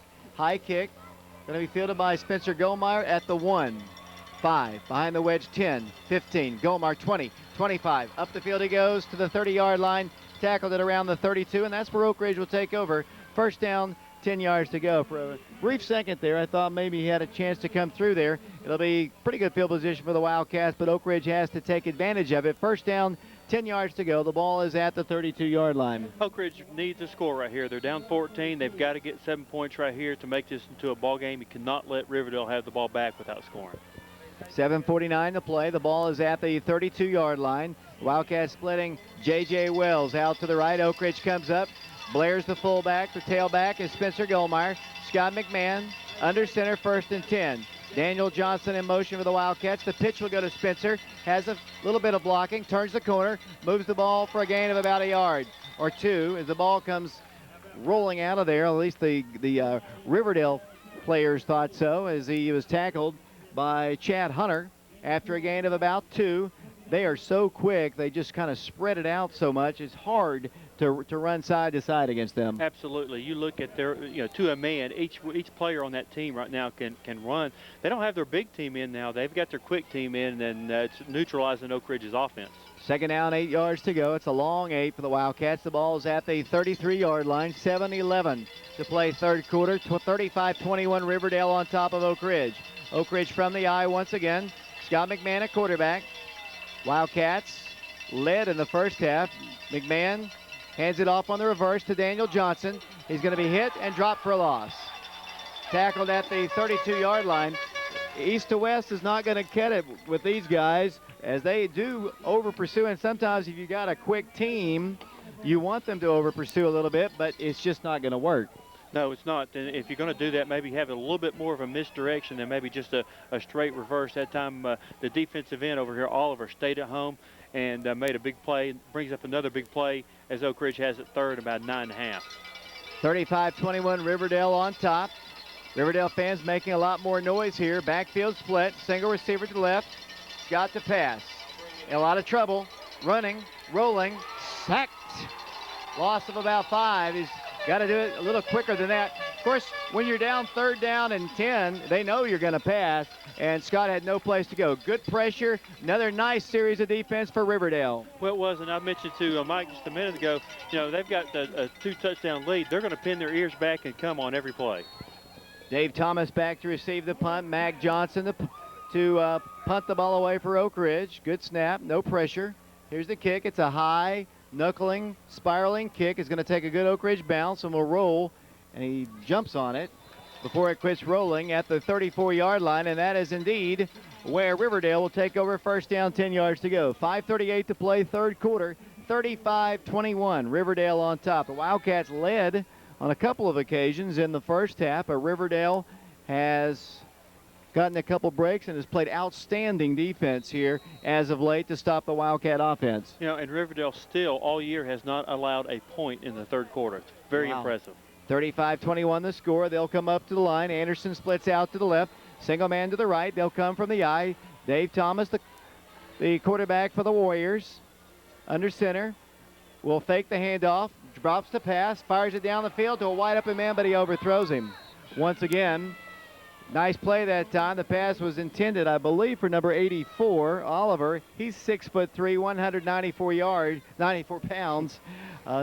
He was being defended by Danny Paris, and that's a mismatch in height right there. And the Wildcats fortunate that Thomas overthrew him. 2nd and 10. Absolutely. He was wide open. They just they put 3 players. All of them went deep. He picked the one he thought was going to be open, overthrows him. Another break for the Wildcats. 2nd and 10. The ball is at the 35-yard line. I formation once again for the Warriors. They lead it 35-21 here in the semifinals of the state. Thomas under center will pitch to the tailback, trying to get to the short side, runs into a host of Wildcats.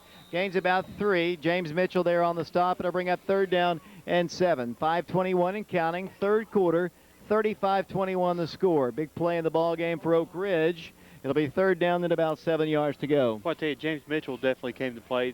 Probably his best tackling ball game of the year has been all over the field. Wildcats have Adam Spangler in the ballgame, Jordan Murray, Rick Daniels-Mulholland, Nick Fletcher. The Wildcats also have Jordan Murray on the line at defensive end. Third down, 7 yards to go. Singer running back is Mitchell. Dave Thomas hands it off to him, and he moves the ball forward, breaks a tackle, picks up first down yardage. Outstanding run. He got hit and hit and hit. Even as he was going backwards, he was gaining positive yards. It'll be 1st and 10 Riverdale at the 48-yard line. It's an outstanding effort that time by Miller. He just gets the ball straight on a draw, going straight up the middle, gets tossed around there with like a pinball, and ends up with a big first down for the Warriors. Ball is at the 48-yard line as they move from right to left. Single receiver split to the right. They'll come from the I. First down, 10 yards to go for the Warriors.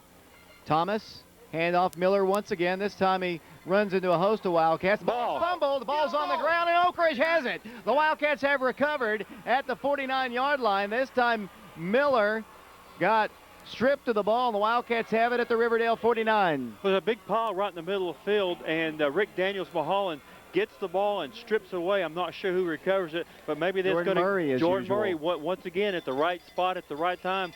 And now maybe this will do something for Oak Ridge. They've got to make something happen right here. 4:22 to play in the third quarter. Oak Ridge trailing 35-21. The ball in Riverdale territory at the 49. Aaron White, J.J. Wells split to the left. The Wildcat offense has been stymied here on their first 2 drives of the second quarter. McMahon to pass. He's in a lot of trouble running. Gets back to the line of scrimmage, and his helmet is ripped off, and no flag went down on the play. It's a loss of about 2. Just no time at all for Scott. No, right, like we mentioned, they are just coming. Everybody that time it came on a linebacker stunt, and every time Scott McMahon goes back to pass, there's 3 or 4 guys on him. He's getting no time at all right now to throw the ball. Leonard Blair comes out of the ballgame. Jake Vane replaces him. 3:54 and counting. Third quarter, second down, 11 yards to go. The loss is back into Oak Ridge territory. The nose of the ball right at the 50-yard line. 35-21 Riverdale. Ravel Coffey splits out to the left. J.J. Wells to the right. Second down, 11 yards to go. J.J. comes in motion. Gulmire, the lone running back. The fake pitch. Scott to pass if he has time. Now he's going to run it. 50, 45, down to the 43-yard line. Just no time at all. He looked down the field. Good coverage again by Riverdale down the field. Oak Ridge is going to have to, I'm sorry, David, they're going to have to do something to minimize this rush. They're going to have to maybe do some kind of a screen, a draw play of some sort. They got to slow down the rush. Third down, 5 yards to go. We're down to 3:11 to play third quarter. Ball is at the 44-yard line of the Warriors. Wells and Coffey bring the play in from the Oak Ridge sideline. Oak Ridge moving left to right. 3 minutes and counting here in the third quarter. 35-21 Riverdale. J.J. Wells splits to the right. Ravel Coffey to the left. I formation. Vane, Gulmire for Scott McMahon. The Wildcats third down and 5. Under center Maurice McKinney. Scott to pass. In a lot of trouble. Looks, fires, pass, caught, and dropped. Ravel Coffey, the intended receiver, had it just for a moment. Couldn't come down with it. It's 4th and 5. And the punt team will come on the field once again. Antoine Smith will be the defender, and Mag Johnson will punt the ball away. Ravel had it just for a moment, Scott, just couldn't quite hold on to it. Well, he went up, and the defender was behind him and ends up knocking the ball down, but what a big play that time by the Warriors. 4th down, 5 yards to go. Here's the snap, it's good. Mag Johnson's kick is a wobbly kick, angling it over towards the sideline. It's going to roll dead at around the 12-yard line, and that is where Riverdale will have it. 2.5 minutes to play third quarter, 35-21 the score. So the Warrior defense has really played well here in the second half. Boy, they really have. This whole third quarter, they have just shut Oak Ridge's offense down. Oak Ridge didn't really try to run the ball that much. I think in 2 or 3 plays they tried to throw it and had no time whatsoever to get anything done. See what Riverdale can do on offense. They had a 97-yard drive in the first half. They were pinned back to the 3 and took it all the way down the field. The Wildcats down by 2 touchdowns. Riverdale comes up to the line. 2:30 to play third quarter. I formation for Dave Thomas. A single receiver split out here to the left. Quarterback will pitch back to Miller, back in the backfield, trying to get up the field, and he's going to move the ball forward and be tackled at around the 13-yard line. It's a gain of about a yard. Spencer Gulmire there on the stop for the Wildcats. It'll be second down and about 9 yards to go. 2:14 and counting, third quarter. Ball is at around the 14-yard line, between the 13 and the 14, as the Warriors move from right to left. The fans on both sides fairly quiet right now. It's a cool night. It's cold, but not as cold as I really thought it might be, as we have a standing room only crowd here. Riverdale comes up, second down, 9 yards to go. Dave Thomas hands it to the fullback, and this time he moves the ball forward and needs a little assistance. Does Danny Paris and company. They drop him at around the 17. It'll be third down and about 5 yards to go. He's quite a low. The Wildcats hit him and kind of move forward. I think there's a flag on the play, hopefully not a face mask. If you're an Oak Ridge fan, it is a face mask against the Wildcats. That'll give them a first down. Tough call against the Wildcats. It'll be a first down for the Riverdale Warriors as they mark the ball from the spot at the 18-yard line. 1:43 to play, third quarter, 35-21. The Wildcats trailing Riverdale. The winner to play for the state championship on next Saturday. Wildcats couldn't be stopped in the first half, but boy, Riverdale has played well in the second half. It's has been predicted it kind of would slow down a bit, and it has for sure here in the second half. It's been a defensive struggle as the Warriors come up first and 10. 1:34 to play here in the third quarter. Single receiver to the right, single man to the left. I formation once again. Dave Thomas, the quarterback, handoff Miller. Miller is moving the ball forward and tackled by James Mitchell once again. It's a gain of about a yard. 1:20 to play. It'll be second down, 9 yards to go. Miller's been popped a few times and moves the ball up to the 25-yard line. 1:10 to play. It's a ball control offense, this Riverdale Warrior team. They don't throw the ball that much. They don't stop the clock often. They've had some big pass plays tonight, mainly on some breakdowns and some missed tackles by the Wildcats as they come up to the line. Second down, 9 yards to go. Kind of trying to find that big tight end to see where he is as they come up to the line. Second down, 9 yards to go. From the shotgun for Thomas, 48 seconds to play. Thomas rolling in a lot of trouble, moves the ball up the field, and his tackle fumbles the football again. The ball is out. Who's got it? They say he's down at around the 28-yard line. It is a gain on the play of about 3 yards. The quarterback, Thomas, holds the ball really out, away from his body, very dangerously. And with 26 seconds to play here, it's third down and about 5 yards to go. The ball is at the 29-yard line. Riverdale has it, third down, 5 yards to go. The Warriors, I don't think they're going to have to get another playoff as they're going to come to the line. I think they just have just under the amount of time needed, and that'll end the third quarter. Riverdale on top 35-21. 12 minutes from now, we'll know who'll play for the state championship in 5A football. Will it be Oak Ridge or Riverdale? We'll be back in 60 seconds.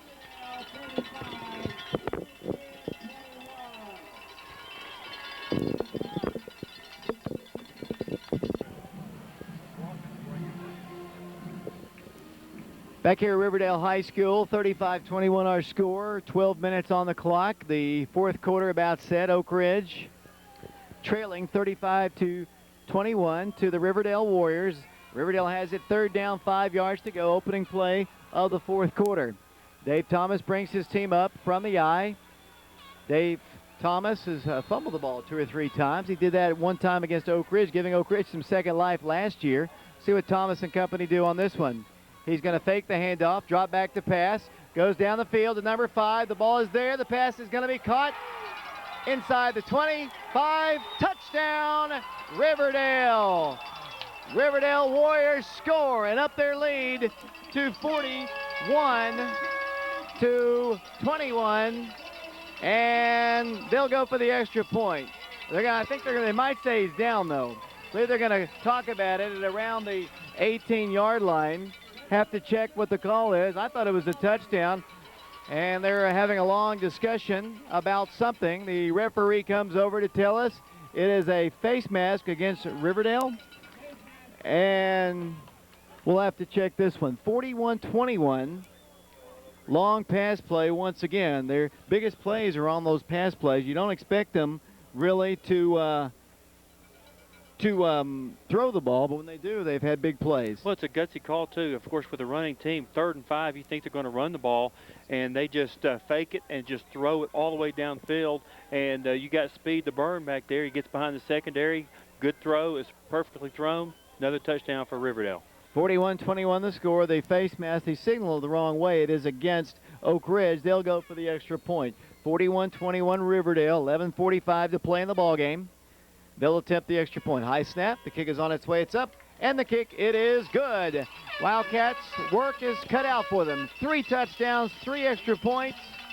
Can they do it? I'm not sure. 42-21. It's been all Riverdale here in the second half. Oh, absolutely. They just shut, I believe the Oak Ridge had negative yards in the third quarter. They dominated, played extremely well the first half. They come out in the third quarter, and with a 14-point lead, at least on that last drive, Riverdale is just coming with everybody and have little pressure on the secondary because they don't need it because their front four are doing a great job. Here's an interesting statistic, Ben. Well, let's see. Dave Thomas is 3 for 6 on the night for 182 yards, and he's averaging 60 yards pass completion. Wildcats that time got burned. Let's see. The Wildcats need to score quickly. That's the only thing you can say. And, you know, there's as long as there's life and there's time on the clock, the Wildcats are alive, but their defense has been so dominating here in the second half. Oak Ridge, one turnover in particular really hurt them there at the end of the half. Gulmire back to receive the kick at the 5-yard line. Ball's put down on the tee. Riverdale on top, 42-21.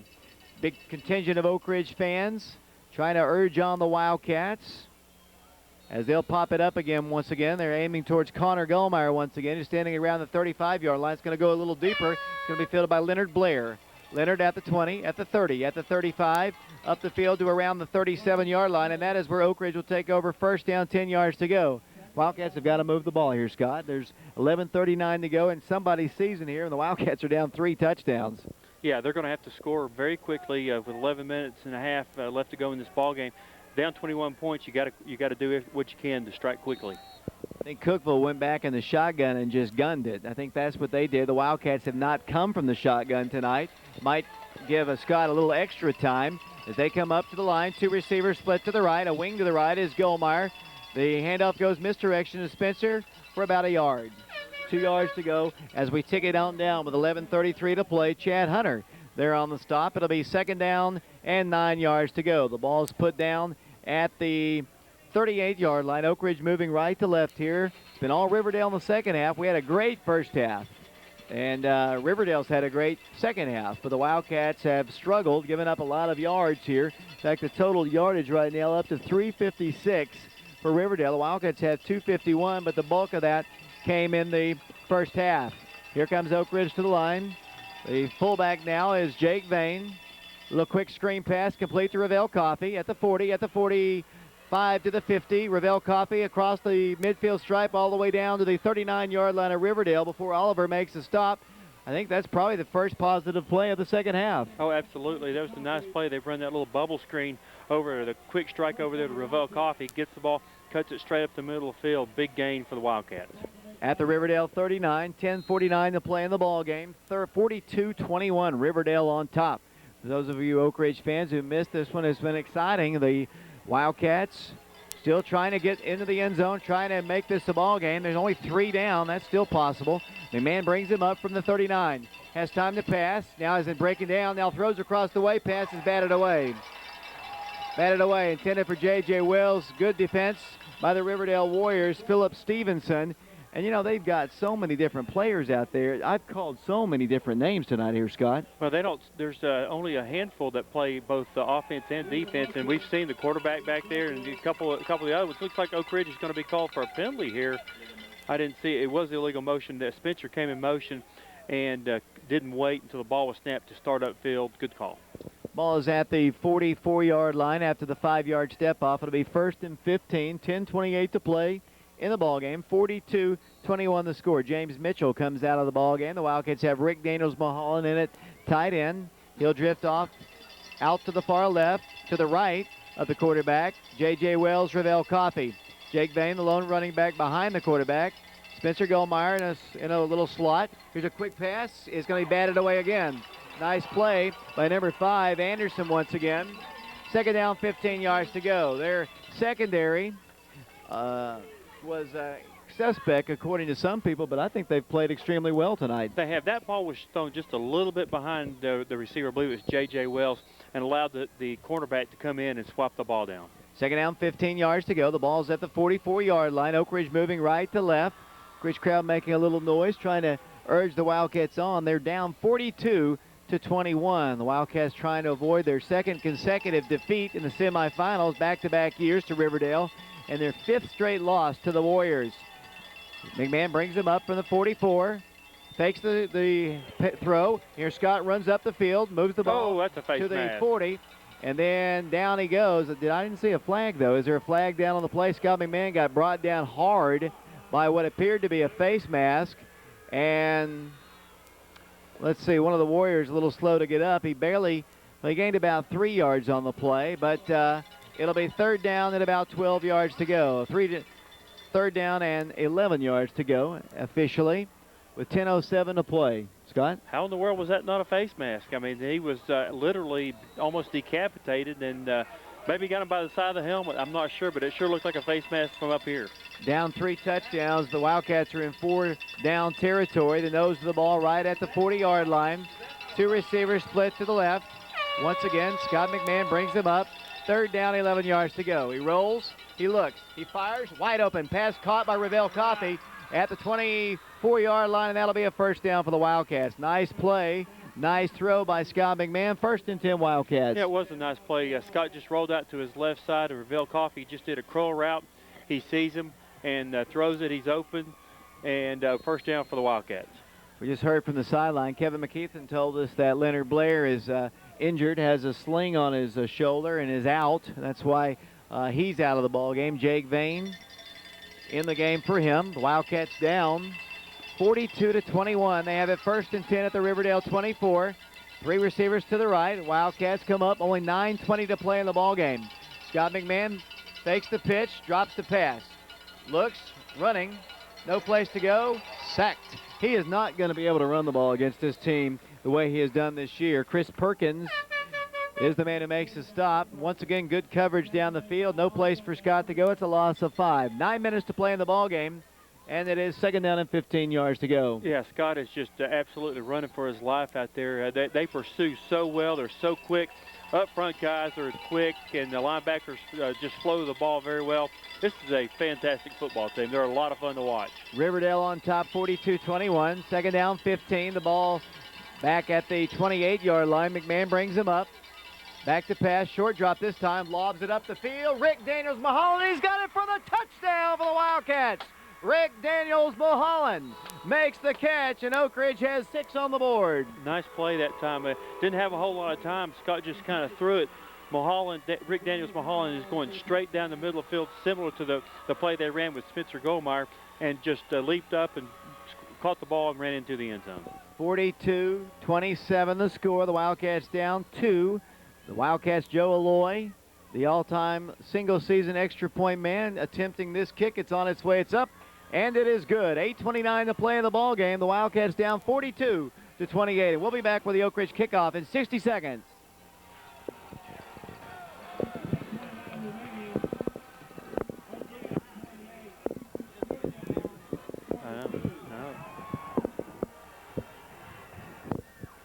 How good of a basketball player is he?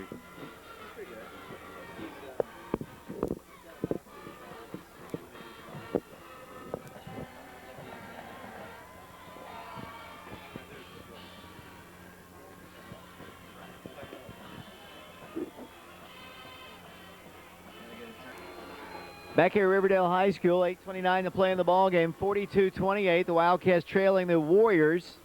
Joe Alloy getting ready to kick things off. They're expecting an onside kick. Let's see if they just pop it up over that first wall as the Wildcats prepare to kick with Joe Alloy, and whistles blow, and one of the Warriors was actually, well, I'm not sure exactly what to call it, but they're coming to the center of the field. And let's see, I believe they were offsides. I believe number 8 was offsides for them. And it's kind of hard to do on a kickoff, Scott. Don't see that very often, but he had his foot across the 50-yard line. Wow, and they called it, so Oak Ridge moves up 5 yards. That's interesting. So let's see, they'll walk the penalty yardage off against Riverdale. 8:29 to play. Wildcats trailing 42-28. The winner to play for the state championship next week. Riverdale was there last year, losing to Germantown in the state title ball game and trying to make it back and win their 4th ever title as a program. The Wildcats trying to advance to the state championship game for the first time since 1991. Aloy to kick it off. 42-28 Oak Ridge trailing the Warriors here at Riverdale High School. Very high-scoring affair as Aloy has the ball on the tee, and here's his kick. He's going to kick it deep. It's going to go into the end zone, and that'll be a touchback. Be first and 10 Riverdale at the 20. 8:29 to play. The defense has got to come up with a big turnover of some sort. You know, Riverdale, they're just going to try to pound it out, move the chains, and win the ball game. Well, you would think so. You would think the quarterback right here was going to carry the ball a couple times, and, you know, Miller's going to carry it. But I'd be very surprised if I didn't see the ball in Dave Thomas's hands right here. 8:29 to play. No time off the clock as it was a touchback. Ball's at the 20-yard line. The Wildcats have Jordan Murray, Rick Daniels-Mulholland, Maurice McKinney, Adam Spangler in the ball game, John Baldwin, James Mitchell, Spencer Gulmire. They're the linebackers.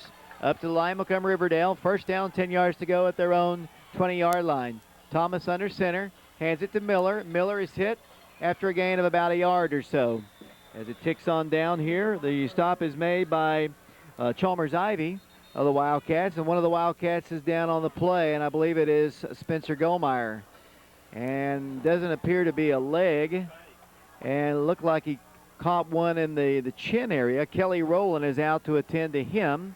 Don't see Spencer go down very often, but that's the case now. And Kelly Rowland's attending to the junior Wildcat. Looking at his right second knee. down at about 6 yards to go, and they actually are looking at Spencer out on the field, and he's in a great deal of pain. And I believe Dr. McMahon's going to come out to look at Spencer, along with Coach Rankin of the Riverdale Warriors, and maybe their trainer out there to look at Spencer. And he's you don't see Spencer in a lot of pain very often. It's a very rare sight to see that young man down. And Wildcats go to one knee. The Riverdale Warriors go to one knee, and he comes to his feet. And Spencer is favoring his right leg, and he's going to come out of the ballgame. Gets a nice round of applause from the fans on both sides of the field. Very knowledgeable Riverdale fans. Of course, this is high school football. You don't want to see any kind of injury, obviously. And Spencer is coming off the field under his own power, very gingerly. I don't think I've ever seen that before. You know, if Spencer's down, he's hurt. I guarantee it. And I tell you what, it's really nice to see the Oak Ridge crowd give him a big hand and what he's meant to this football team. Of course, don't have any idea how bad it is, but he was walking off on his own power, which is a good sign. Second down, 7 yards to go for the Warriors. The clock is wound once again. 8:16 to play in the ball game. 42-28 to score. Dave Thomas, as Daniel Johnson's back in for Spencer. The pitch will go to Miller in the backfield, trying to get wide. He's going to be blasted. No gain on the play. Jordan Murray, Danny Parrish there on the stop for the Wildcats. It'll be third down and about 7 yards to go. They're getting a little bit conservative here, which is helping the Wildcats to some extent. It'll be third down and about 8 yards to go. What is, I guess now you have to think about what happens on offense. Oak Ridge is going to get the ball back at least some point in this ball game, and you've got Spencer Gulmire down, and you've also got Leonard Blair down. So I guess Daniel Johnson will be doing the bulk of the running for the Wildcats. Third down, 8 yards to go, 7:36 to play in the ball game. 42-28. Thomas brings him up. Three receivers to the right, including Miller. Fullback is the lone man behind Thomas. And the quarterback is running up the field, cuts up the field, is tackled after he picks up a first down at the 31-yard line. Huge play. Wildcats almost got him, but he got the first down by about a yard, and just a huge backbreaker there for the Wildcats. Yeah, it really is. They had the ball, third and 8, and once again, their playmaker, quarterback Thomas, is going to get the ball. He runs it on a little keeper and picks up a big first down for the Warriors. 7:14 and counting. First down, 10 yards to go. The ball is at the Riverdale 32. 7:07 to play. 42-28 Riverdale on top of the Wildcats. Thomas, the quarterback, the pitch back to Miller. Hits the line of scrimmage, tries to get upfield, and breaks tackles. Gains 4 or 5 yards. The clock stays ticking. Hardly any flags down in this ball game where they just let the two teams play it out here. 6:49 to play. It'll be a gain on the play of about 7. It'll be second down and 2 yards to go. Just not a lot of time here, Scott. No, there's not. And of course, with Riverdale and the strong running game that they've got, they're going to keep the ball predominantly on the ground right here and chew up this clock as much as they can. Riverdale moving left to right here. Second down, 2 yards to go. Slot to the right. They'll come from the eye. The man comes in motion. Dave Thomas under center, hands to the fullback, and he has good running room. I thought he was going to get a first down, but he was knocked backwards by James Mitchell. They're going to give him a yard. It'll be third down and about a yard to go. The stop is made, or Butler was the ball carrier, I believe. as Maryville is just annihilating Tennessee High Bristol, and Franklin has beaten Germantown 30-10. So the defending state champions have been defeated. They're going to bring in the chains to have a measurement here. I didn't think he got a good favorable spot, and probably a good spot actually. 6:03 to play, 42-28 the score. The Wildcats trailing the Riverdale Warriors. We know that Franklin would appear to have been the victorious, and they'll be in the state championship ball game against the winner of this ball game. As the chains are stretched, it'll be third down facing Riverdale. 6:03 to play in the ball game. Wildcats need a turnover or something. They're about to get a first down. The Wildcats need a big positive play on defense. They only have about an inch to go. See what Thomas and company do. They've got a big fullback. They've got a very speedy tailback. They've got a pretty determined quarterback. As they come up to the line, the clock is wound. Third down, less than a yard to go. Thomas under center. They need about an inch. He sneaks forward for about a foot, and that's all they needed. First down, 10 yards to go for the Riverdale Warriors. At what point, Scott, do you start using your timeouts? I know there's still a lot of time, 5:54 to play, but if they just keep moving the chains like this, the game's going to be over. Yeah, you probably have to wait until maybe the next series, but it doesn't look good for the Wildcats. They got to have a stop right here. Riverdale crowd was just given the final score of the Franklin-Germantown ball game. Right now our score is 42-28, 5:41 to play. The Wildcats in some serious trouble.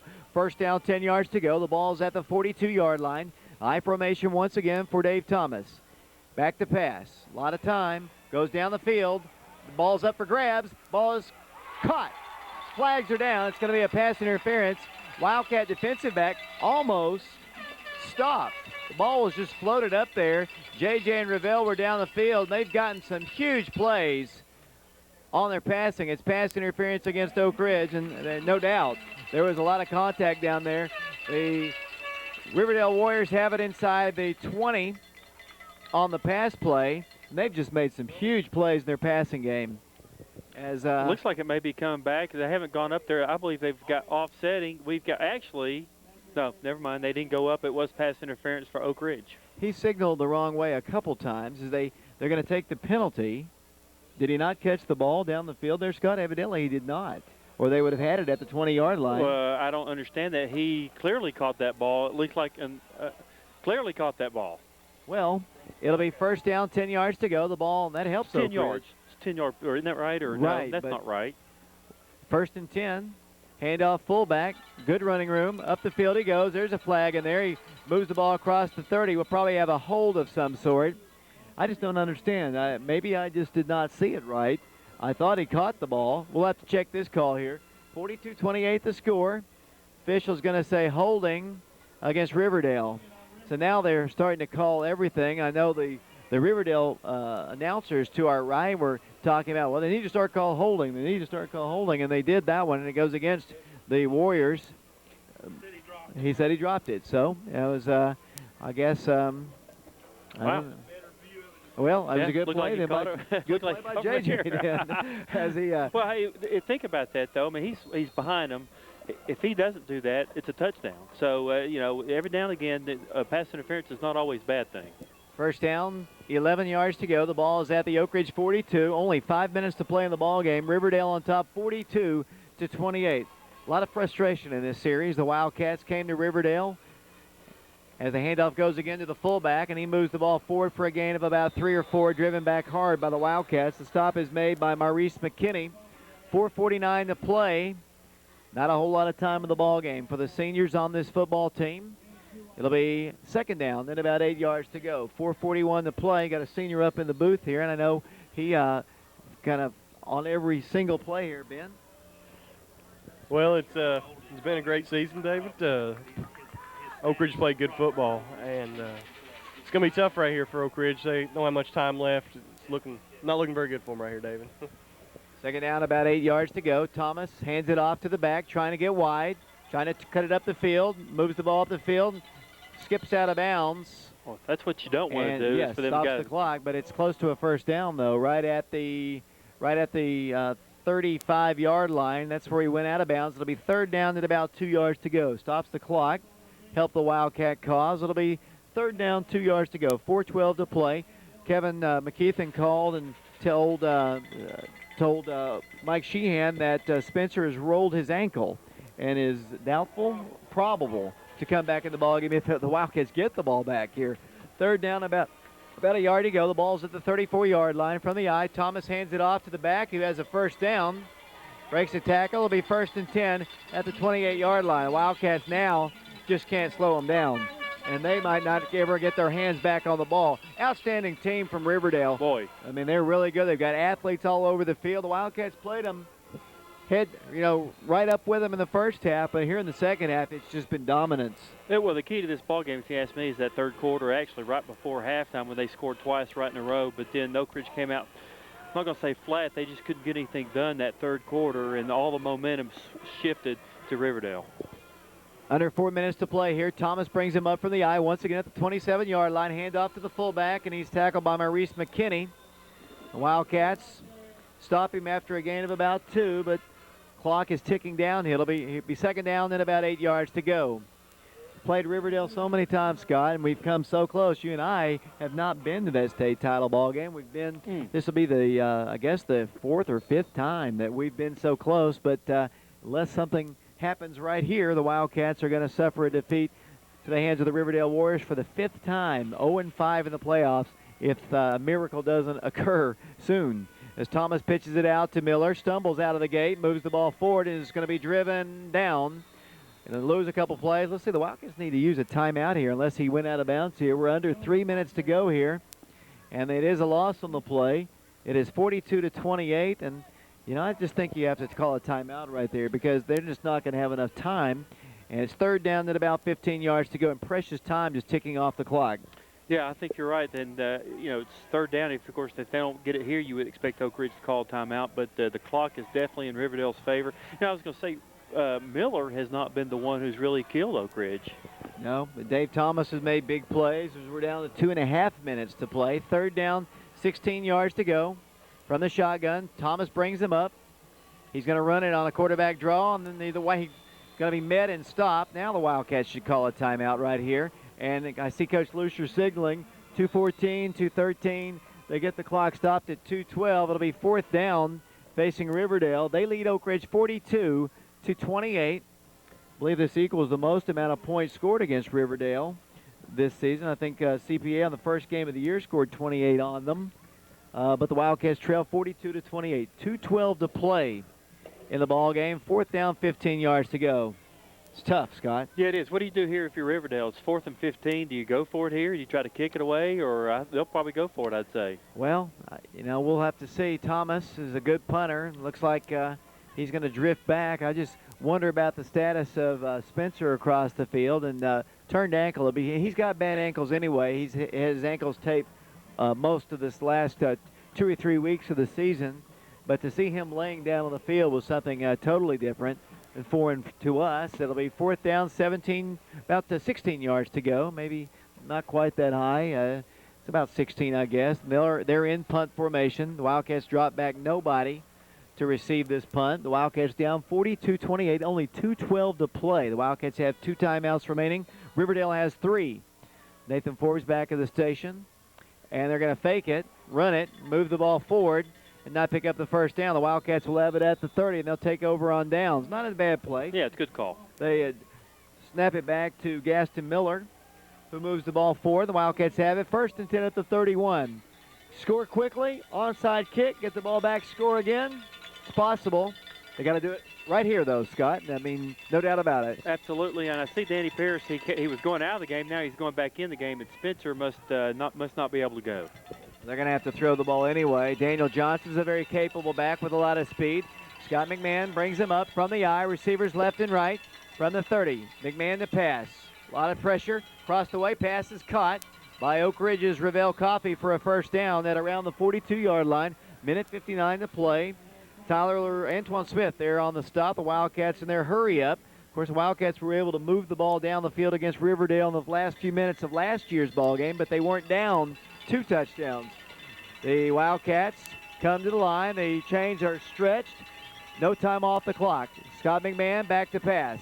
Pressured, fires. Pass, caught Wow. Again by Daniel Johnson for a Great first down at the 46-yard line. 1:51 to play in the ball game. Another first down for the Wildcats. Right in the middle of the field, a nice catch by Daniel Johnson. Outstanding catch. The ball was, they ran that seam route that Spencer had a big play on in the first quarter. The ball was thrown behind him. He goes down and gets it. First and 10, Oak Ridge at the Riverdale 45. 1:50 to play. McMahon to pass. Pass to Revell Coffey. Splits the defense. Picks up a first down. Drags tacklers all the way down to the Riverdale 30. That is another Oak Ridge first down. 1:41 to play. Revell showing a little bit of strength on the last couple receptions as he drives tacklers down the field. 1:41 to play in the ball game. Riverdale on top, 42-28. Jake Vane, the lone running back. Two receivers to the right.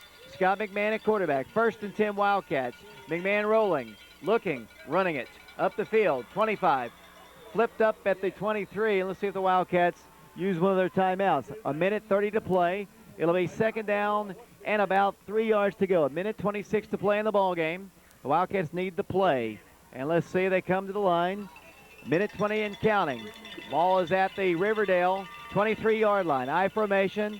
Wildcat quarterback Scott McMahon. Back to pass. Rolls. Looks. Runs.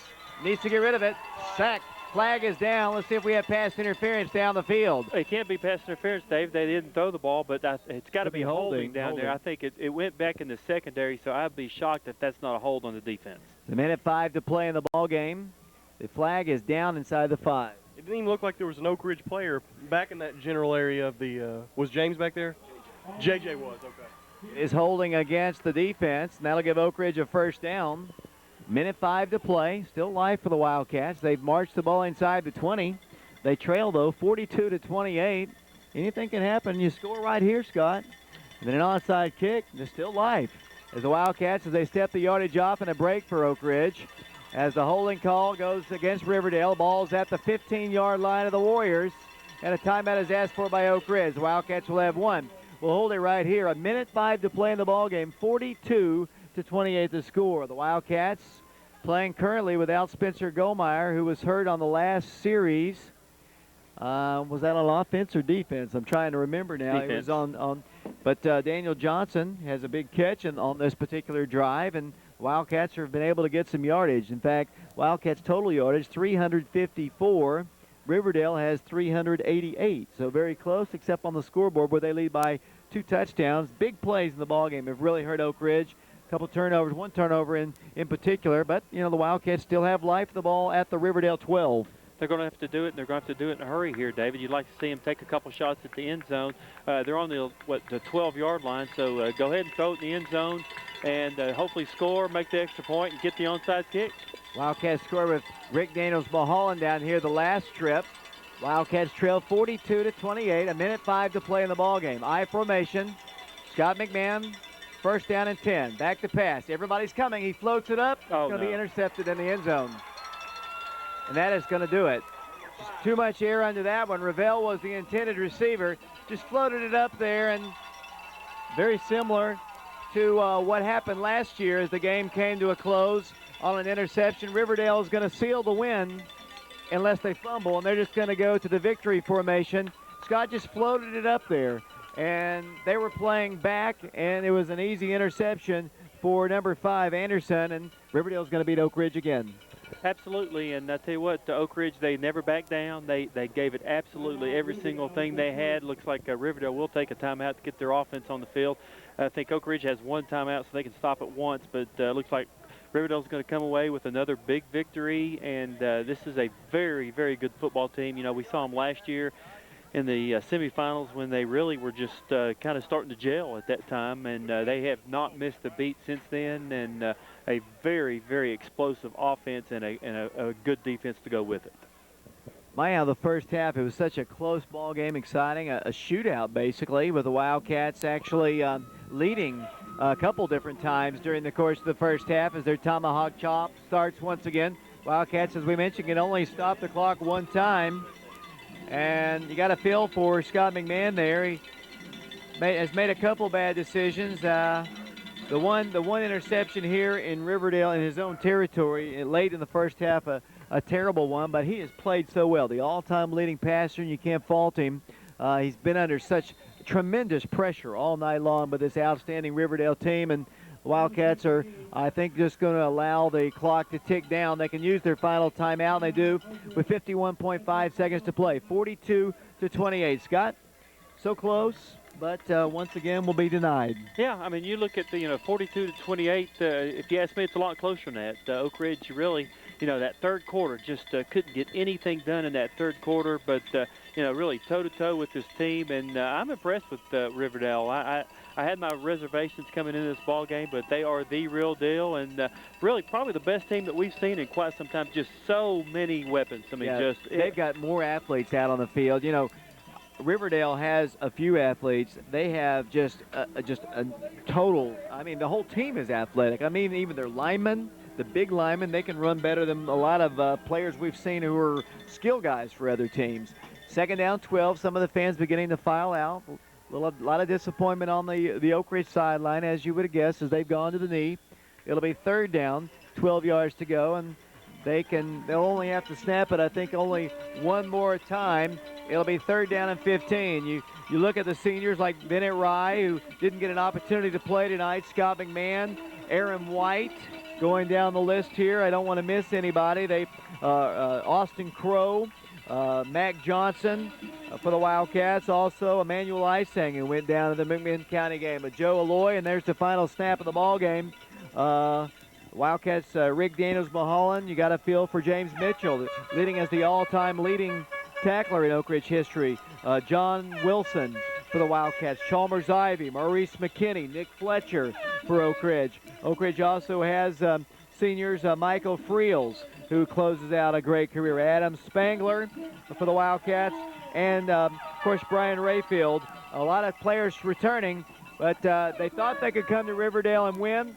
They played them toe-to-toe, but unfortunately it just wasn't enough. And the final score of the ball game, Riverdale beats Oak Ridge 42-28. And, Ben, you've got the scoring summary and the final statistics. Tough game for Oak Ridge right here, David, but to start the third quarter, Oak Ridge starts on their own 20-yard line and punts Oak Ridge with 10 minutes, 22 seconds left to go in the quarter. Riverdale starts on their own 26-yard line and put together a couple nice plays and get on the board first in the third quarter with the score Riverdale 35, Oak Ridge 21.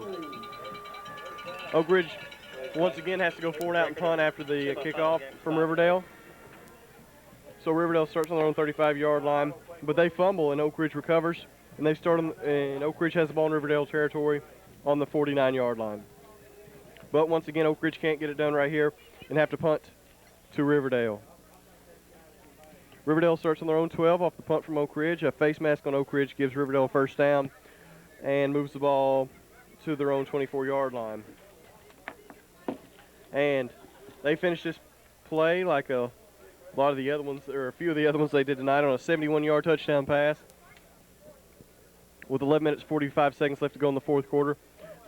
With the extra point being good, makes score Oak Ridge 21, Riverdale 42. Oak Ridge puts together a nice drive right here. A 22-yard first down pass to Ravel Coffey, moves the ball to Riverdale 39. And a 15-yard first down pass to Coffey, moves the ball to the 25-yard line of Riverdale. And Rick Daniels-Mulholland comes up with a 25-yard touchdown catch to put Oak Ridge on the board for the first time in the second half with the score Oak Ridge 28, Riverdale 42. Riverdale, let's see, starts on their own 20-yard line, puts together a couple first downs, but they end up having to punt to Oak Ridge, but they use a fake punt right here and give Oak Ridge the ball. Oak Ridge has the ball right here, moves the ball down the field a little bit, but an interception in the end zone stops the drive right here, and they go into their victory formation, and Riverdale wins the ball game right here, 42 to Oak Ridge's 28. Oak Ridge 17 first downs on the night, total offense of 354 yards. Spencer Gulmire, 15 carries for 103 yards. Leonard Blair has 3 carries for 25 yards. They had a total rushing offense of 126 yards on 29 carries, averaging 4.3 per carry. Scott McMahon, 12 for 21 on the night, 194 yards. Hooked up with Spencer Gulmire 3 times. Ravel Coffey 5 times for 72 yards. J.J. Wells twice for 25 yards. Daniel Johnson once for 11 yards. And Rick Daniels-Mulholland once for 25 yards, that being a touchdown completion. Riverdale, 12 first downs, total offense of 388 yards. Gaston Miller, 22 carries for 93 yards, averaging 4.2 per carry. Oak Ridge defense did a great job tonight holding him down pretty well. Besides one long run, which was a 40-yard first down run from their own 3-yard line. Dave Thomas, 14 carries for 83 yards. Let's see, 42 rushing attempts for 205 rushing yards. Let's see, Gaston Miller 1 for 1 on the night passing. Dave Thomas had he was 3 for 6 for 182 yards, averaging 60.7 per completion. Keaton Anderson had 1 reception for 71 yards. Antoine Smith, 1 reception for 77 yards. Chris Perkins, 2 receptions for 35 yards. Once again, Riverdale outgaining Oak Ridge 388 to Oak Ridge's 354. Oak Ridge finishing their season right here. Once again, in the same fashion as they did last year, with the score: Oak Ridge 28, Riverdale 42. Back to you, David. I want to tell you I appreciate what you've done for me the past couple of years.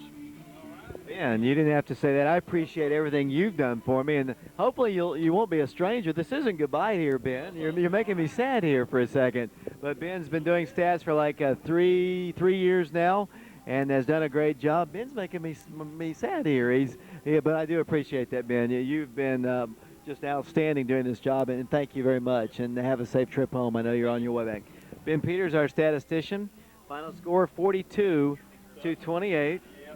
Man, that's the saddest part of the night right there, saying goodbye to Ben there. I mean, Ben's going to be going off to college. I guess they do have to move on at some point, but the ball game, tough loss for Oak Ridge. I see the guys are still down on the field with their parents, and a lot of hugs taking place. And you don't really feel just terrible, because this is an outstanding Riverdale team. I mean, if you don't play your best, and I thought Oak Ridge gave it their all, but they were just outmanned tonight. They were. I mean, just, we keep talking about it, but you look, and they have 10, 12 guys that when they get the ball, it could go the distance. And, just so many weapons, and their defense was quick. And, I mean, this is a very, very good team. And, much better than we were last year. I remember the year, I guess it was 94, when we lost to them. They had Fernando Bryant, and that was a great team they had then. But this one is every bit as good. Oak Ridge, I mean, they played well. I mean, what a great year they've had. They hung in there just toe-to-toe. And this team, even though they were putting up a lot of points, early on in the year, the offense improved. They kind of find their passing game. And Scott, your heart just goes out to him. He's a battler. And, man, he gives it all. And, so many seniors these guys are going to lose that, we're going to miss them.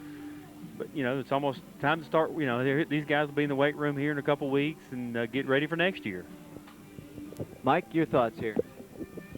David, this is a very good team. The chemistry was much better than last year's team. They overachieved as far as I thought preseason. They might go 8-3, and they came in here and won this many ball games. That are just a great team. They came together. They played their hearts out all year. The heart of this team was big as the state of Texas. You can't ask for more than that out of a team.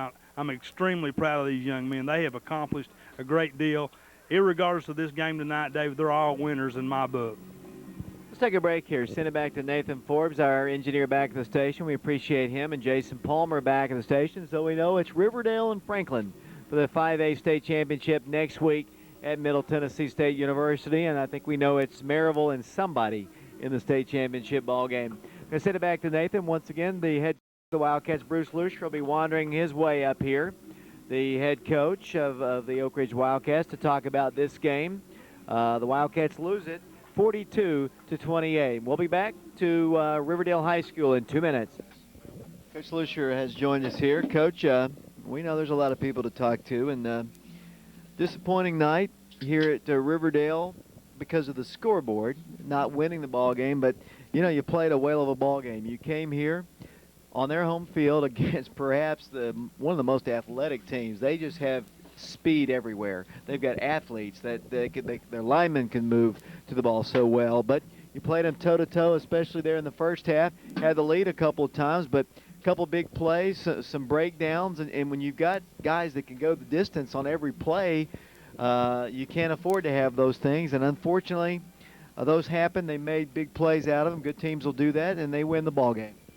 Well, David, first let me apologize for being so late up here. It did slip my mind. Again, I had a lot of people that wanted to talk and things down there, but I appreciate the things that you guys do, and so appreciative of our fans. You know, we had a good following down here tonight. I thought that, you know, we matched them as far as intensity in the stands. Big plays, you know, we couldn't match their speed.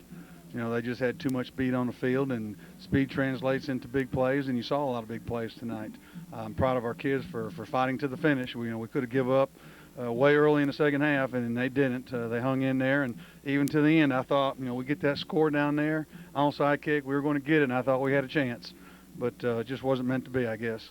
Coach, big play in the ball game was you make a good defensive play, you strip the ball away, the ball pops up in the air, and they take it 60 yards on a fumble return for a touchdown. Big play in the ball game. Kind of just a backbreaker because you make a good play. He'd gotten the first down, but you strip the ball away from him and then that. Well, I saw the ball come out, and I thought for sure we were going to come up with it. But then I saw the kid 10 yards ahead of everybody else going the other way, and somebody says, they got the ball. You know, the first thing in my mind was, dadgummit, you know, we had to stop. We had a chance to get the football right there, regain the momentum, and then it goes the other way. And that's just the way the ball bounces. And I said all along, we talked about it on the show on Wednesday, you got to have the ball bounce your way, and you got to have some luck along the way. And it just seems like, you know, they had that to go along with all the athletes that they had out there as well. But, you know, again, our kids battled. You know, we could have played better in spots, I'm sure. We had a few busts early on that cost us. And, you know, you do what you can do. And again, I'm proud of our kids. I thought we fought and competed. And I'd like to now, I believe Gary thinks that, you know, we might be the best team he's faced so far this year. I can't speak for Franklin. But, you know, we came down to compete, and I think our kids did that. We just ended up a little bit short on the scoreboard. Coach, I don't want to dwell on this, so we'll just move on to the seniors you're going to be losing. Lose some talented seniors, but, boy, a good team coming back next year. Well, you know, we got a lot of guys that have battled with us all season long, and I think that, you know, our goals aren't going to change. You know, we'll go back in that weight room in January and try to get ready for next season. And, again, we're going to try to go after that gold ball and compete week in, week out. And that's the thing I'm most proud about our kids. You know, if they didn't learn anything this year, they learned that, you know, you got to be able to compete and how to compete. And I think when you're doing that, you got a chance. Coach, have a safe trip home. We'll talk to you next week. Okay, Dave. Thanks for being down here. Coach Bruce Lussier, head coach of the Wildcats. Final score of the ball game, 42-28. Riverdale knocks off the Oak Ridge High School Wildcats. Lose to Riverdale here at Riverdale Field. Scott, going to close it out here. And one of these days, we're going to close it out as they're hoisting the trophy above their heads. But, you know, like you said, you get to the Final Four. It's been a great season, and we've had a lot of fun broadcasting the ball games. Just one short again. It's been a while since Oak Ridge has been back there, and but one, you know, who knows? There's always next year, I guess, as the old Cubs say. But what a great year! Fun to watch. You know, you look at the offense, especially, you know, first year, and just putting point after point up on the board. The defense came a long way. And I tell you what, the coaching staff. You look at the game plans that they've put together, really the last 3 or 4 weeks, I think they elevated their game. I mean, not that they were bad to begin with, but man, the game plan was solid, and just a couple breaks here and there, and it's a tough loss.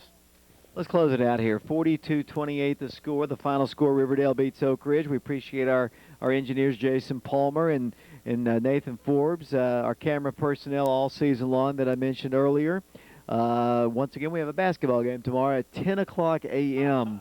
up in Greenville, Tennessee. Wildcats taking on the Clinton Dragons. If it wasn't Clinton, I don't know, I might just say I have car trouble, but we'll be up there in Greenville tomorrow morning at 10 o'clock against the Dragons. For all the people I mentioned, the final score, stay tuned for the highlight show with Nathan Forbes. 42-28 the final score. For everyone, this is David Clary saying so long, everybody.